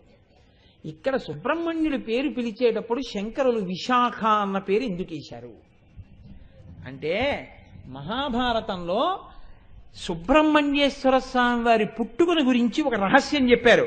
తతో భవచ్చతుర్మూర్తి క్షణేన భగవాన్ ప్రభు స్కందో విశాఖ శాఖశ్చ నైగమేశ్చ పృష్ఠతః అని. ఆయన అగ్నిహోత్రంలోంచి పుట్టి పైకి రాగానే ఆయనే నలుగురుగా మారాట. ఒకసారి దర్శనమివ్వడానికి ఈ నలుగురుగా మారినప్పుడు మొట్టమొదట స్కందః అన్న మూర్తిగా కనిపించాడు. విశాఖ విశాఖుడిగా రెండో పేరుతో కనబడ్డాడు. శాకశ్చ శాకుడన్న పేరుతో మూడో వాడిగా కనబడ్డాడు. నైగమేశ్చ నైగమేశుడన్న పేరుతో నాలుగో పేరుతో కనబడ్డాడు. ఒక్కడు నలుగురిగా కనబడ్డాడు. ఒక్కడు నలుగురిగా కనబడ్డాడని మహాభారతం చెప్తోంది సుబ్రహ్మణ్యేశ్వర స్వామి వారి పేర్లలో. యుద్ధంలో ఒక్కడైనటువంటి సుబ్రహ్మణ్యుడు యుద్ధం చేస్తుంటే సర్వసైన్యాధిపతి దేవతల పక్షాన ఒరే ఒక్కడ చతురంగ బలాలు ఆయనే అయిపోయాడు. అలా నడిపించాడు. చతురంగ బలాలు ఎవరి యొక్క హుకుంకి, ఎవరిచ్చిన ప్రోత్సాహానికి నడుస్తాయంటే సర్వసైన్యాధిపతి చెప్పినటువంటి ప్రోత్సాహక వాక్యాలకు పరిగెడతాయి. ఒరే శత్రువుల్ని చంపడం ఎంతసేపురా, నేనున్నాను, ఏం పర్వాలేదు, పరిగెత్తండి అంటే గజ తురగ పదాతి సైన్యాలన్నీ ముందుకు పరిగెడతాయి. 4 రకాలైనటువంటి చతురంగ బలాల్ని 4 రూపాలతో తానే అయి నడిపింపచేసి విజయాన్ని సాధించగలిగిన వాడు. అందుకని ఆయన 4 పేర్లలో 4గా కనపడ్డారని మహాభారతంలో ఏ రహస్యం చెప్పిందో అందులో ఉన్నటువంటి పేరుని తీసుకొచ్చి ఇక్కడ పెట్టుకున్నారు. అందుకని విశాఖేంద్రోపేంద్రో. విశాఖుడి పక్కన ఎవరుంటారు? ఎవరి కోసం యుద్ధం చేస్తున్నాడు? దేవసైన్యాన్ని అంతా గెలిస్తే ఇప్పుడు ఎవరి పదవి నిలబడుతుంది అక్కడ? ఇంద్రుడిగా. ఇంద్రుడికి పదవి నిలబడుతుంది. కాబట్టి సర్వసైన్యాధిపతిని రక్షించుకుని ఆయన వల్ల అనుగ్రహం పొందాలని ఎప్పుడూ విశాఖుడి పక్కన ఎవరుంటారు? ఇంద్రుడు ఉంటాడు. అందుకని ఇప్పుడు ఈయన గెలిస్తే, యుద్ధం చేస్తే ఈయన రక్షింపబడ్డాడు. అందుకని commander in chief of the armed forces విశాఖుడు ఫస్ట్ ప్రోటోకాల్లో, తర్వాత ఇంద్రుడు, ఆ వెనక మహావిష్ణువు. కానీ మరి ఇక్కడ పప్పులో కాలేశారు కదండి. ఆయన విష్ణువు వెనకాల ఎలా ఉంటారు? 3వ ప్లేస్ లో ముందుకు రావాలి కదా. ఎంత సుబ్రహ్మణ్యుడైనా విష్ణుమూర్తిని ముందుకు పెట్టాలి కదా. కానీ శంకరాచార్యులు వారి ప్రజ్ఞ ఏమిటో తెలుసా అండి? ముకుంద బ్రహ్మేంద్ర స్ఫుటమకుట నీ రాజిత పదాం అంటారు శ్లోకంలో. వీళ్ళు ముగ్గురు అమ్మవారి పిల్లలుగా చెప్తున్నాను రా, నేను వాళ్ళ పదవులతో చెప్పట్లేదు. ఇంకో అన్వయం చేయాల్సి వస్తే నువ్వు ఇలా అడుగుతావని నేను మాట వేసాను. ఏమిటో తెలుసా? ఉపేంద్రో. ఉపేంద్రుడు అన్న పేరుతో ఉంటే ఆయన ఇంద్రుడికి తమ్ముడు. విష్ణువు ఎప్పుడయ్యాడు? వామనమూర్తిగా ఆయన ఇంద్రుడికి తమ్ముడయ్యాడు. తమ్ముడి అదితి కడుపున పుట్టి ఆయన యాచన చేసి రాజ్యం పుచ్చుకుని ఇంద్రుడికి రాజ్యం ఇచ్చాడు. అందుకని తమ్ముడిగా పుట్టాడు కాబట్టి ఇంద్రుడికి నీ కోడండ్రును నీ కుమారవరులు నీనాథుడు నీవును సంశ్లోకింపల్ చుతులున్ పతుల్ సమ్మోది సతులుం పతుల్ సమ్మోదింప రాత్రించరుల్ శోకింపన్ భవదీయ గర్భమున తేజోమూర్తి జన్మించదన్ నాకున్ వేడుక పుట్టు నీ సుతుడనై నర్తించి వర్తింపగా అన్నని చెప్పాడు భాగవతంలో. అందుకని తనకి తాను కొడుకుగా అదితికి పుట్టాడు. ఎందుకు? ముందు పుట్టిన ఇంద్రుడికి రాజ్యం ఇవ్వడానికి. ఇంద్రుడికి తమ్ముడుగా పుట్టినవాడు కాబట్టి విష్ణువైనా ఉపేంద్రుడన్న పేరుతో ఇంద్రుడికి తమ్ముడిగా వెనకాతలుంటాడు, కానీ ముందుకు రావడానికి అవకాశం ఉండదు. అందుకని నేను ఉపేంద్ర శబ్దం వేశాను, ఇంద్రుడికి వెనక్కి వెళ్ళాడు. ఇప్పుడు నీకు అభ్యంతరం ఏమిటి? ఇది శంకరాచార్యులు వారి ప్రజ్ఞ అంటే శ్లోకంలో. ఇప్పుడు ఒకడికన్నా ఒకడు అధికారంలో చిన్నవాడయ్యాడు. ఇప్పుడు ముందు సుబ్రహ్మణ్యుడు వెళ్తున్నాడు, వెనక ఇంద్రుడు పరిగెడుతున్నాడు, ఇంద్రుడి వెనక ఉపేంద్రుడు పరిగెడుతున్నాడు. వీళ్ళు ముగ్గురు ఎందుకు పరిగెత్తారు అంటే రాక్షస సైన్యాన్ని గెలవడంలో ప్రధాన పాత్ర వీళ్ళది. మిగిలిన వాళ్ళందరూ ఎక్కడున్నారు? అంతఃపురం బయట నిల్చున్నారు. అందరూ లోపలికి రావడానికి ఉండదు. కాబట్టి వీళ్ళు ఏం చేశారు? ఇప్పుడు రణేజిత్వా దైత్యా పరిగెత్తుకుంటూ లోపలికి వస్తున్నారు. పరిగెత్తుకుంటూ లోపలికి వస్తున్నప్పుడు ఫస్ట్ మార్క్ వచ్చిన పిల్లాడు బూట్లు 2 కాళ్లతో తొక్కేసి వదిలేసినట్టే, అమ్మ బాబోయ్ మా అమ్మగారి దగ్గరికి నాన్నగారి దగ్గరికి ఇలా వెళ్ళిపోవడమే, వెళ్ళకూడదు. చంద్రశేఖర పరమాచార్యుల వారు అక్కడ కూర్చుని ఉన్నారని తెలిసిందనుకోండి, నేను ఇలా వెళ్ళకూడదు. వెంటనే నన్ను నా లాల్చి నా బనీను విప్పేసి నా ఉత్తరీయం తీసి నేను నడువుకి ముడి వేసుకుని వెళ్ళి ఆయన ముందు ప్రణిపాతం చెయ్యాలి. అంతేకాని నేను పైన లాల్చీ వేసుకుని బనీని వేసుకుని వెళ్ళి చంద్రశేఖర పరమాచార్యుల వారికి నమస్కారం చేయకూడదు. వెంటనే ఇవన్నీ తీసేయాలి, తీసేసి వెళ్ళాలి. నేను స్కూటర్ మీద పెడితే హెల్మెట్తో ఉన్నాను అనుకోండి, పరమాచార్యుల వారు ఇలా వెడుతున్నారండి, కారు ఎక్కేస్తున్నారండి అన్నారు అనుకోండి, కారు ఎక్కేస్తున్నారండి, ఆయన ఎప్పుడు కారు ఎక్కలేదు మహానుభావుడు, మహాపచారం కూడా ఆయన పట్ల. అలా అంటే ఎన్నడు సన్యాసికి పరమధర్మం జీవ అహింస. అందుకని నేను వాహనం మీద పెడితే చచ్చిపోతాయని ఆయన పాదచారిగా తిరిగారు ఆసేతు హిమాచల పర్యంతం. ఆయన ఎప్పుడూ వాహనం ఎక్కలేదు జీవితంలో. అటువంటి మహాపురుషుడు ఆయన చిన్న పిల్లవాడిగా ఉన్నప్పుడు కంచివారి పరివారం వెళ్ళిపోతుంటే ఆయన చూశారు. మహానుభావుడు వైశాఖ మాసంలో కృష్ణపక్షంలో పాడ్యమి నాడు పుట్టారండి. మనం వైశాఖ మాసం శుక్లపక్షంలో పంచమి నాడు శంకరాచార్యులు వారి పుట్టినరోజు చేస్తాం. ఈసారి నాకు జ్ఞాపకం ఉంటే నేను ఎక్కడా డేట్లు ఇవ్వకుండా, గోపాలకృష్ణ గారు రాసుకోండి, వైశాఖ మాసం కృష్ణపక్షంలో 3 రోజుల పాటు చంద్రశేఖర పరమాచార్యుల వారి గురించి ఉపన్యాసాలు చెప్పి పరమాచార్యుల వారికి అద్భుతమైనటువంటి పూజ చేద్దాం అందరం కలిసి. మన జన్మలు మనుష్య జన్మ ఎత్తినందుకు మన జన్మ సార్థకత పొందుతుంది. ఇప్పుడు పరమాచార్యుల వారు పల్లకి ఎక్కేస్తున్నారండి, పక్కన పరదా వదిలిపెట్టేస్తున్నారు, పల్లకి వెళ్ళిపోతుందన్నారు అనుకోండి. ఇప్పుడు నేను వేసుకున్న చెప్పులు వదిలేస్తాను, హెల్మెట్ గబుక్కుని ఇలా క్లిప్స్ తీసేసి ఆ హెల్మెట్ ఏదో అలా పక్కన మారేయడమో ఏదో చేస్తాను. ఇప్పుడు ఇన్సర్ట్ చేసేసాను, నేను చేయను అనుకోండి, ఉదాహరణకి చెప్తున్నాను, ప్యాంట్లో చొక్కా పెట్టేశాను, దాని మీద బెల్ట్ ఇట్టేశాను, దాని లోపల బనీన్ ఉంది. ఇప్పుడు ఇవన్నీ తీస్తే పరమాచార్యులు వారి పల్లకి వెళ్ళిపోతుంది. ఇప్పుడు ఏం చేశాను, తీయగలిగినవి గబగబా తీసేశాను, చెప్పులు మనం విడిచిపెట్టి పారేశాను, ఆ హెల్మెట్ ఇలా తీసేసి పక్కన పారేశాను, ఉంటే ఉంది, ఊడిపోతే ఊడిపోయింది, మళ్ళీ కొనుక్కున్నాను నేను. కానీ ఇప్పుడు గబోబా ఇలా నమస్కారం చేస్తూ వెళ్ళిపోయాను పరమాచార్యుల వారిని చూడడానికి. పరమాచార్యుల వారిని చూసేయాలన్న సంతోషం. ఏవి తీయగలనో తొందరగా అవి తీశాను, ఏవి తొందరగా తీయడం కుదరదో అవి తీయలేదు. అంటే ఇప్పుడు దర్శనమునందు ఆతృత, దర్శనం ఎలా చెయ్యాలో తెలిసిన విధానము, కానీ అంతవరకు ఆగలేని ఆతృత, 3 ఉన్నాయి కదండి. అలా ఉన్నాయి కదా. నేను వెళ్ళడంలో నాకేం తెలియక వెళ్ళానా, తెలిసే వెళ్ళాను, కానీ ఎందుకంత గబగబా వెళ్ళాను, గబగబా వెళ్ళి చూసేయాలని తాపత్రయం. ఈ వస్తున్న వాళ్ళు ఎలా వస్తున్నారు, గబగబా వెళ్ళి చెప్పేయాలి, అమ్మ గెలిచేసామమ్మా, నాన్నగారండి గెలిచేసామండి, దేవసైన్యాలు గెలిచేసాయండి అని చెప్పేసుకోవాలి. అందుకని ఇప్పుడు గబగబా లోపలికి పరిగెడుతున్నారు. ఎలా పరిగెడుతున్నారు, రణీజిత్వా దైత్యా నపహృత శిరస్త్రై. అలా పరిగెడుతున్నప్పుడు గుర్తొచ్చింది, ఉరే మనం తలల మీద ఎవరైనా యుద్ధం చేసేటప్పుడు బాణాలు వేస్తే తగలకుండా ఉండడం కోసమని తల మీద బ్రహ్మాండమైనటువంటి రక్షణ కవచాలు పెట్టుకున్నాం, టోపీలు లాంటివి పెట్టుకున్నాం. ఇప్పుడు అవి తీసేయాలి. అందుకని శిరస్త్రై, తల మీద ఉన్నటువంటివి తీసేసి పక్కన పెట్టేశారు. పెట్టేసి 3 పరిగెత్తుకెడుతున్నారు. కవచిభిహి, కవచాలు ఉన్నాయి, కవచాలు తీయలేదు. ఎందుకు తీయలేదు అంటే కవచం అంత తేలికగా ఉండదు యుద్ధంలో వాడే కవచం. కవచానికి ఇనప స్క్రూస్ ఉంటాయి, దాన్ని చాలా జాగ్రత్తగా దగ్గరగా వేసుకుని ఆ కన్నంలోకి ఆ బోల్ట్ పైకి వచ్చేటట్టుగా పెట్టి దాన్ని ఇలా తిప్పేస్తారు. తిప్పేస్తే లేకపోతే ఆ కవచం కానీ పిట్లిపోయింది అనుకోండి, ఊడిపోయింది అనుకోండి, కవచం ఎక్కడను చొక్కా గుండి ఊడిపోతేనే అమర్యాదగా ఉంటుంది. కవచం కానీ ఊడింది అనుకోండి గుండెల మీద, అక్కడ ఒక్క ఖడ్గ ప్రహారం పడింది అనుకోండి, ప్రాణం పోతుంది. ఎంత యుద్ధం చేస్తున్నా కవచం ఊడిపోకూడదు. అందుకని దాన్ని మరలు పెట్టి బిగించేస్తారు గట్టిగా, దాన్ని మళ్ళీ ప్రశాంతంగా విప్పుకోవాలి వచ్చి.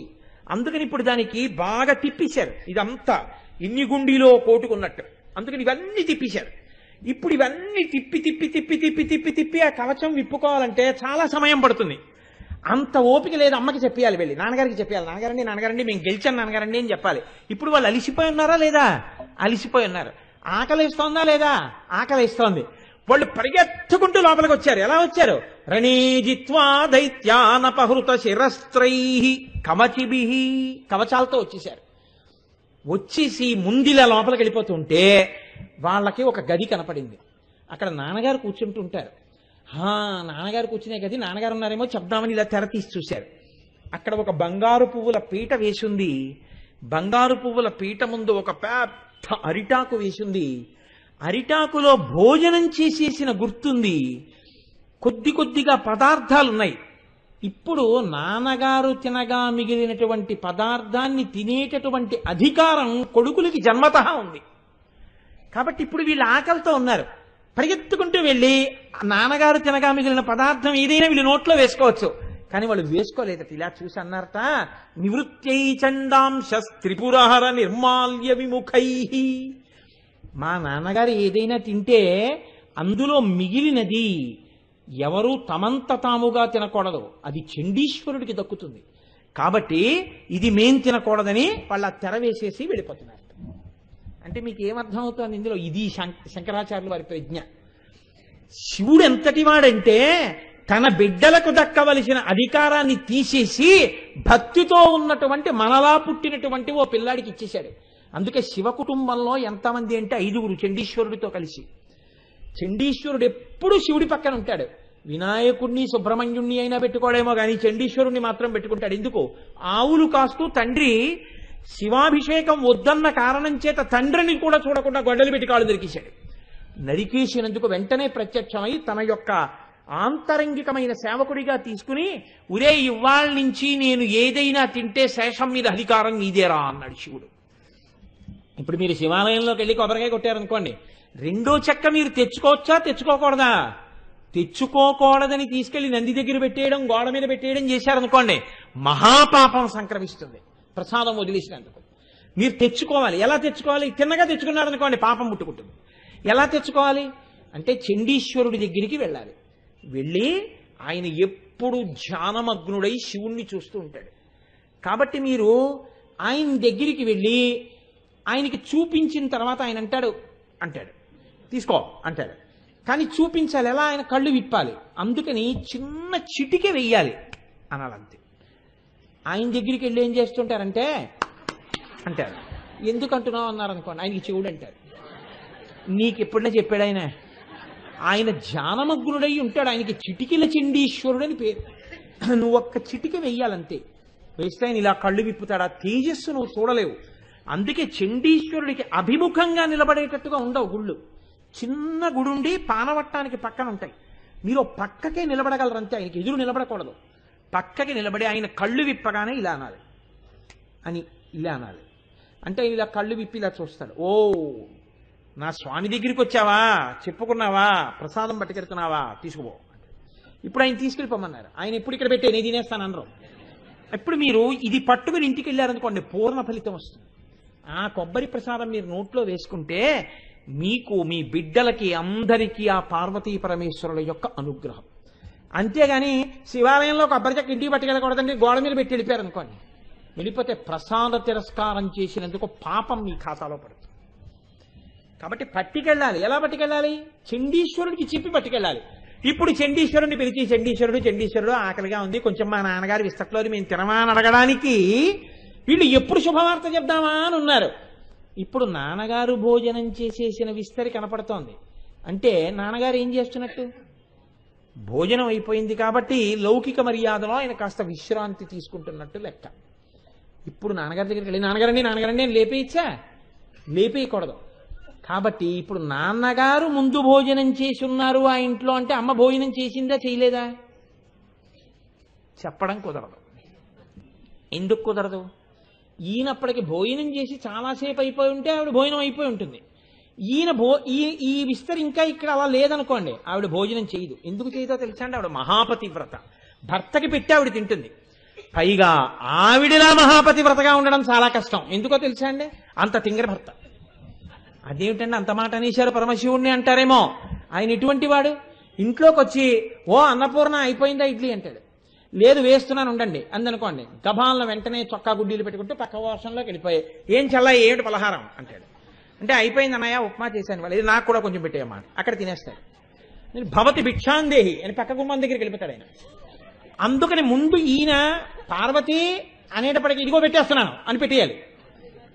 ఆయన అనేటప్పటికి పెట్టకపోతే ఆయనకేమి అరమరికలు ఉండవు. భవతి భిక్షాందేహి అని పొర్రి పక్కన పక్కింటికి వెళ్ళిపోతాడు. అన్నపూర్ణమ్మ మొగుడు మా ఇంటి దగ్గరికి వచ్చి నించున్నాడు అంటుంది లోకం. అందుకని ముందు ఆయనకి వేలపట్టున అన్నం పెట్టేస్తున్నాడు. మీరు చూడండి ఎంత పాతివ్రత్యం చెప్పారండి. ఇలాంటి మొగుడు ఒక్కనాడు పక్కింటి దగ్గరికి వెళ్ళి తినకుండా కాపాడుకుంటోందంటే నా తల్లి ఎంత గొప్ప ఇల్లాలో. కాబట్టి నివృత్యై చండాంశ త్రిపురహర నిర్మాల్య విముఖై చెప్పకుండా స్తోత్రం చేసేస్తున్నారు. వేలపట్టున చక్కగా తిన్నాడు ఆయన. అన్నమాచార్యుల వారు అంటారే ఆరగించి కూర్చున్నాడు అల్లవాడి. నరసింహస్వామి ఏం చేస్తుంటారు తిరుమలలో అంటే చక్కగా వేలపట్టును తినేసి ఇలా కూర్చుంటారు. అందుకని ఆరగించి కూర్చున్నాడు అల్లవాడే. శివదర్శనం అయిందా? అవలేదు. ఎందుకు అవలేదు? ఇంకా చండీశ్వరుడే ఈ ప్రసాదం తినలేదు, తీసుకోలేదు, ఆయన కనపట్టలేదు. ఇప్పుడు కొడుకు పక్కన ఉన్నాడా, కొడుకు పక్కన లేడా, ఇవన్నీ ఆయనకు అనవసరం. శివుడు తిని వెళ్ళిపోగానే చండీశ్వరుడు తింటూ కూర్చోడు అక్కడ. ఎప్పుడు శివుడిని సేవిస్తూ ఉంటాడు. అప్పుడే తిని లేచి వెళ్ళి శంకరుడిలా పడుకోగానే లోకమర్యాదలో, అంటే నిజంగా అలా పడుకుంటాడని కదా, లోకమర్యాదలో చండీశ్వరుడు ఏం చేస్తాడు, కొడుకులతో సమాన స్థానం ఇచ్చాడు. కాబట్టి ఇప్పుడు పరమశివుడి యొక్క పాద సంవాహనం చేస్తుంటాడు. పగటిపూట కాబట్టి కొడుకు కాళ్ళు పడుతుంటాడు. అంటే పగటిపూట భార్య పట్టకూడదా అండి అని అడక్కండి. కొడుకు పగటిపూట కాళ్ళు ఒత్తుతున్నాడు, శంకరుడు విశ్రాంతిలో ఉన్నాడు. ఇప్పుడు భంగం చేయడం ఎందుకు నాన్నగారిని, అమ్మకి చెప్పేద్దాం. ఇందులో ఒక చమత్కారం ఉంది. ఏమిటో తెలుసా అండి, జ్ఞానం వస్తే నాన్నగారి దగ్గర నుంచి రావాలి, కానీ గెలిచామంటే శక్తి అమ్మ దగ్గర నుంచి వచ్చింది. అమ్మది ఆదిశక్తి. అందున సుబ్రహ్మణ్యుడున్నాడే, ఆయన చమత్కారం ఏమిటంటే ముమ్మూర్తుల అమ్మే.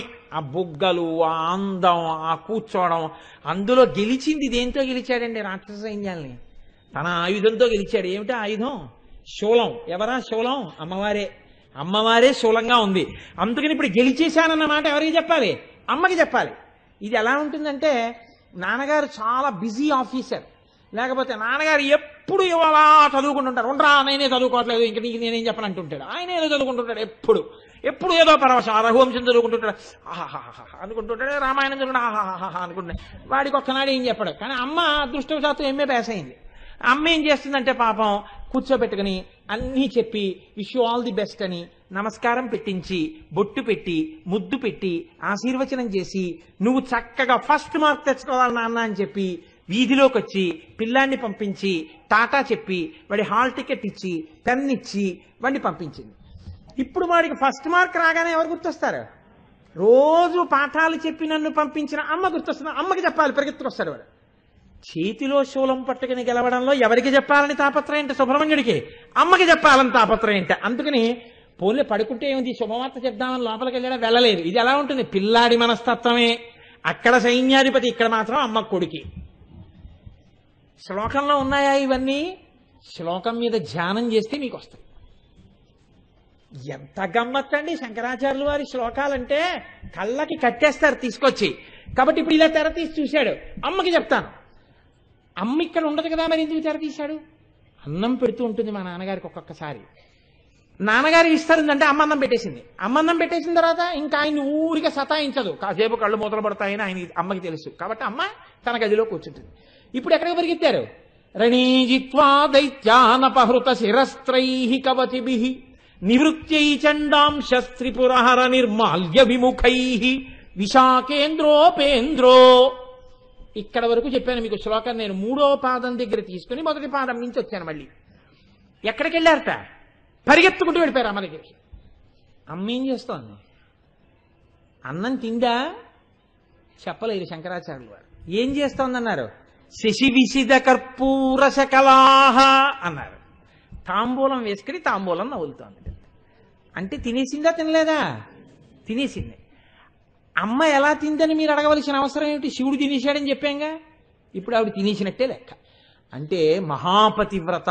ఇప్పుడు ఆవిడ తినకపోవడం అన్నది ఉండదు. శంకరుడు తిన్న తర్వాత మిగిలినటువంటిది శివ నిర్మాల్యం, భర్తృశేషం. కాబట్టి ఆవిడ తినేస్తుంది. కాబట్టి ఆవిడ భోజనం అయిపోయింది. ఆవిడ గొప్ప సుమంగళి. నిత్యాయ త్రిగుణాత్మనే పురజితే కాత్యాయని శ్రేయసే సత్యాయాజ్య కుటుంబినే మునిమన ప్రత్యక్ష చిన్మూర్తయే అంటారు శంకరాచార్యులు వారి శివానందలహరిలో. ఆద్య కుటుంబినే, అమ్మలగన్నయమ్మ ముగురమ్మల మూలపుటమ్మ, చాలా పెద్దమ్మ, అటువంటి తల్లి. కాబట్టి ఇప్పుడు ఆవిడ అన్నం తినేసి తాంబూలం వేసి కూర్చుంది. ముగ్గురు ఎవరు, ఎంత యుద్ధం గెలిచినా పిల్లలు.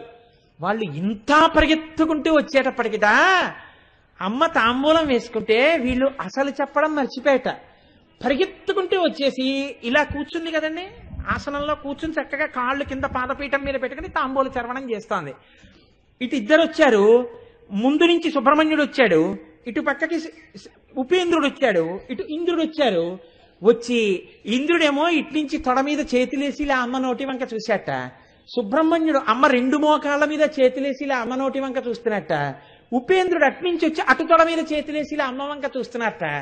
అమ్మ నోట్లో తాంబూల చర్వణం చేస్తుంటే అసలే ఎరుపు, నోరు ఎరుపు, నాలుక ఎరుపు. అందులో స్పష్టంగా కనపడుతున్నవి ఏం కనపడుతున్నాయి అమ్మ నోట్లో? శిశివిశిద కర్పూర శకలాహ. చంద్రుడు ఎలా ఉంటాడో అలా ఎర్రటి నాలుక మీద తెల్లటి కర్పూరపు తునకలు కనపడుతున్నాయిట. ఇప్పుడు వీళ్ళు ఇలా అమ్మ నోటి వంక చూసి ఇలా చూస్తున్నారట. ఏమన్నా చెప్పారా? అమ్మ తాంబూలం పెట్టమ్మా అన్నారా? ఏమనలేదు. ఇలా చూస్తున్నారు. ఇలా చూస్తే అమ్మ ఇలా చూసి ముగ్గురిని ఇలా చేతులతో పట్టుకుని సంతోషంతో ఏమిట్రా అంది. చెప్పారా శంకరాచార్య వారు? చెప్పారు. అమ్మ గెలిచేసామమ్మా, రాక్షస సైన్యాన్ని గెలిచేసామమ్మా అని ఇలా చూస్తున్నారు. ఇప్పుడు ఆవిడేం చేసింది? గెలిచేసామమ్మా అని చెప్పగానే శిశివిశిద కర్పూర శకలాహ విలీయంతే మాతస్తవ కబల తవ వదన తాంబూల కబలాహ. గెలిచేసామమ్మా అని చెప్పి ఇలా అమ్మ నోటి వంక చూస్తుంటే తాంబూలం వాసన వంక, తాంబూలం వంక మీకు చెప్పక్కర్లేదు. ఇలా ఇలా ఇలా 3 పిడసలు నోట్లలో పెట్టేసి అయిపోయింది శ్లోకం. ఇప్పుడు వాళ్ళు ఏం పొందారు? దానివల్లే సుబ్రహ్మణ్యుడు ఇప్పటికీ నిత్యయవ్వనంలో ఉండి శంకరుడికి ప్రణవానికి అర్థం చెప్పగలిగినటువంటి మహాజ్ఞానైపోయాడు. శ్రీ మహావిష్ణువు దానివల్లే వ్యాపకత్వాన్ని పొంది లోకమంతా నిండిపోయి శ్రీ మహావిష్ణువు అనిపించుకున్నారు. ఇంద్రుడికి రాజ్య భ్రష్టత్వం లేకుండా దేవలోకాధిపతి అయి సింహాసనం మీద కూర్చున్నాడు. ఇంకా ఇంతకన్నా ఎన్నో అనుభవించారు. అవి చెప్పడం మాత్రం నా చేత కాదని జగద్గురువులు ఆ శ్లోకానికి ఫలశ్రుతి చెప్పలేరు. అంటే తాంబూల ప్రసాదానికి గొప్పతనం ఎవరైనా చెప్పగలరా? ఎవ్వరూ చెప్పలేరని గుర్తు. ఆ తాంబూలము తనంత తాను ప్రసాదమే. చూస్తే పెట్టేసింది అమ్మవారు. అడిగారని శ్లోకంలో ఉందా? అమ్మ పెట్టిందని శ్లోకంలో ఉందా? చూస్తే పెట్టింది. నువ్వు కూడా కర్పూర వీటికామోద సమాకర్ష దిగంతరా. 10 దిక్కుల్లోంచి ఎక్కడైనా సరే అమ్మ నోటిని అలా నువ్వు చూడగలిగితే నీకు కూడా భాగ్యం అబ్బుతుంది. దాని ఫలితం చెప్పడం చేత కాదు. ఇది ఆ నామం యొక్క గొప్పతనం. కాబట్టి చూడండి, ఇంత గొప్ప నోరు తాంబూల చర్వణం చేసే అమ్మవారి నోరంటే దాని దర్శనమే చాలండి. అసలు ఆ నామం వినడం చాలు. అసలు అమ్మవారి నోటి గురించి 4 మాటలు వినడం చాలా. తాంబూలం గురించి రక్షణ రక్షణ రక్షణ. అంత శక్తి అమ్మవారు వెంటనే కాపాడేస్తుంది. అంత గొప్ప నామం. శంకరాచార్యులు వారు అంటారు ఒక శ్లోకంలో, అమ్మా కదాకాలే మాత కదయ కలిత లక్తకరసం పిబేయం విద్యార్థి తవ చరణ నిర్ణేజన జలం ప్రకృత్యా మూకానామపి చ కవితా కారణతయా కథా దత్తే వాణి ముఖ కమలతాంబూల రసతాం అన్నారు. అమ్మా పిబేయం విద్యార్థి, నేను విద్యార్థినమ్మా అన్నారు శంకరాచార్యులు వారు. అయితే ఏమిటంటావు శంకరా, విద్యార్థివైతే? అమ్మా నాకు చాలా తెలుసుకోవాలనుందమ్మా, చాలా నేర్చుకోవాలనుందమ్మా. ఏమిటి నేర్చుకోవడం? విద్యార్థి విద్య తెలుసుకోవాలనుకుంటున్నాను. ఏది? వేదము చేత ప్రతిపాదింపబడిన పరబ్రహ్మతత్వం అనుభవంలోకి రావాలనుకుంటున్నాను. దీనికి జ్ఞానం ఎక్కడి నుంచి వస్తుంది? ఒక్కటే. ఏం చేయాలి? కదాకాలే మాత కథయ కలిత లక్తకరసం. అమ్మా నువ్వు పాదపీఠం మీద ఇలా నీ పాదముల జంట పెట్టి కూర్చుంటే నేను ఒక బంగారు పళ్ళెం పట్టుకుని వచ్చి నా అంత నేనా కాళ్ళు కడగలిగిన వాణ్ణి ఆశతో పళ్ళెం ఒళ్ళో పెట్టుకుని నీ పాదాల దగ్గరికి వచ్చి కూర్చుని ఇలా నీ వంక చూస్తే కడగడానికి ఎవరివ్వాలి అవకాశం? సరే కడుగు అనాలి. అప్పుడు నువ్వు నీ 2 పాదాలు ఇలా పైకెత్తితే నేను ఆ బంగారు పళ్ళెం కింద పెట్టి మందార పూలు వేస్తే నీ 2 పాదాలు ఇలా దాని మీద పెడితే కడుగుతున్నాడు కదా, బట్ట తడిసిపోతుందని నువ్వు చీర కొంచెం ఇలా పైకి ఎత్తి పట్టుకుంటే నీ పాద మంజీరములు నాకు కనపడితే కాళ్ళకి రాసిన పసుపు దాని మీద అలంకారం చేయబడిన లత్తుక నాకు కనపడితే బంగారు చెంబుతో నీళ్లు తీసి నేను ఇలా నీ పాదాల మీద అంతటా ఇలా పోస్తుంటే పాదాల మీద పడిన నీళ్లు కిందకి జారిపోతుంటే తెల్లటి గోళ్ళు వేళ్లకి పెట్టినటువంటి మట్టెలు అమ్మవారి పాదములకున్న మంజీరములు పంజీరములకున్న కింకిణిలు ఆ కాళ్ళు పాదాలు ఇలా ములిగిపోతే అప్పుడు నేను చెంబు పక్కన పెట్టేసి ఆ కలశ పక్కన పెట్టి నీ కాళ్ళు కడగడం కోసమని కదలకుండా పళ్ళెం ఎడంచేత్తో పట్టుకుని ముందు ఇలా కడుగుతుంటే అమ్మవారు ఏమీ కదిలిపోదులేని కొంచెం పాదాలు ఇలా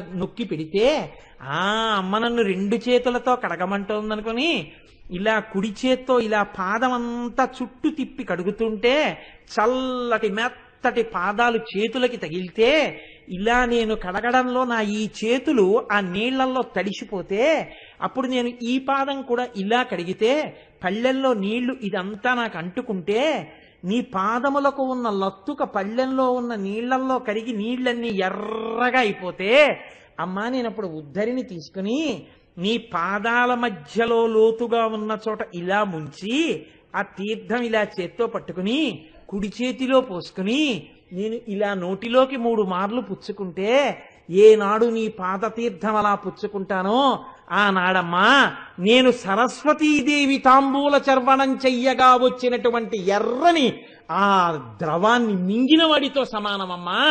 ఆనాడు నా నోటి వెంట నేను అనుభవించిన బ్రహ్మము యొక్క ఆనంద స్ఫూర్తి పైకి వాగ్రూపంలో ప్రవహించకుండా ఉంటుందా? నేను ఈ లోకాన్ని అనుగ్రహించకపోతానా? దానికి హేతువైన నీ పాదములు ఎప్పుడు కడుగుతానో, ఎప్పుడా నీళ్లు తాగుతానో. అమ్మా ఎప్పుడు అనుగ్రహిస్తావమ్మా, ఎప్పుడు కడిగించుకుంటావమ్మా, ఎప్పుడు తాగుతానమ్మా నీళ్లు అని కథాకాలే మాత కదయ కలితాలక్తకరసం పిబేయం విద్యార్థి తవ చరణ నిర్ణేజన జలం ప్రకృత్యా మూకానామపి చ కవితా కారణతయా కథా దత్తే వాణీ ముఖ కమలతాంబూల రసతాం. అమ్మా పుట్టుక చేత మూగివాడు ఒకడు నీ నోటి తాంబూలపు పిడచ అటువంటి ఎర్రటిది తిన్నాడమ్మా. నీ నోటి లాలాజనం తగిలిందమ్మా. 500 శ్లోకాలు చెప్పాడమ్మా. చిరస్థాయిని పొందాడమ్మా. ధన్యుడైపోయాడమ్మా. అమ్మా నేను ఎప్పుడు 3 ఉద్ధరిణులు ఎప్పుడు తాగుతానమ్మా, ఎప్పుడు కడుగుతానమ్మా నీ పాదాలు అంటే ఏమిటి శంకరాచార్యులు వారి ఉద్దేశం? ఆయన తాగలేదా, ఆయన కడగలేదా? ఒరే నీ జన్మకి సుకృతం అంటూ ఏమైనా ఉంటే దీనికోసం ఏడవడం నేర్చుకో. నా జన్మాంతరంలో ఎప్పుడైనా అలా కడుగుతానా, ఎప్పటికైనా అలా నేను ఆ తీర్థం పుచ్చుకుంటానా, ధ్యానంలో ఆ ఎర్రటి నీళ్లు చూస్తానా, తాగుతానా? అది తాగుతున్నప్పుడు సువాసనతో కూడిన నీళ్లు నా కంఠంలోంచి కడుపులోకి దిగుతూ ఉంటే నా జన్మ ధన్యం అవుతుందా? నేను అమ్మ పాదాల దగ్గర అలా కొడుగ్గా నిలబడగలనా అని ఆర్తి చెందు ఉత్తర క్షణంలో అమ్మ నీచేత ఆసేవ చేయించుకుని అమ్మ కర్పూర తాంబూల చర్వణ చేస్తున్నటువంటి నోరు నీకు దర్శనమై తాంబూల ప్రసాదాన్ని తిని ఈ జన్మలో ఇప్పుడే ఇక్కడే కృతార్థుడవైపోతావురా. ఎన్ని ఫలితాలైనా పొందేస్తావు.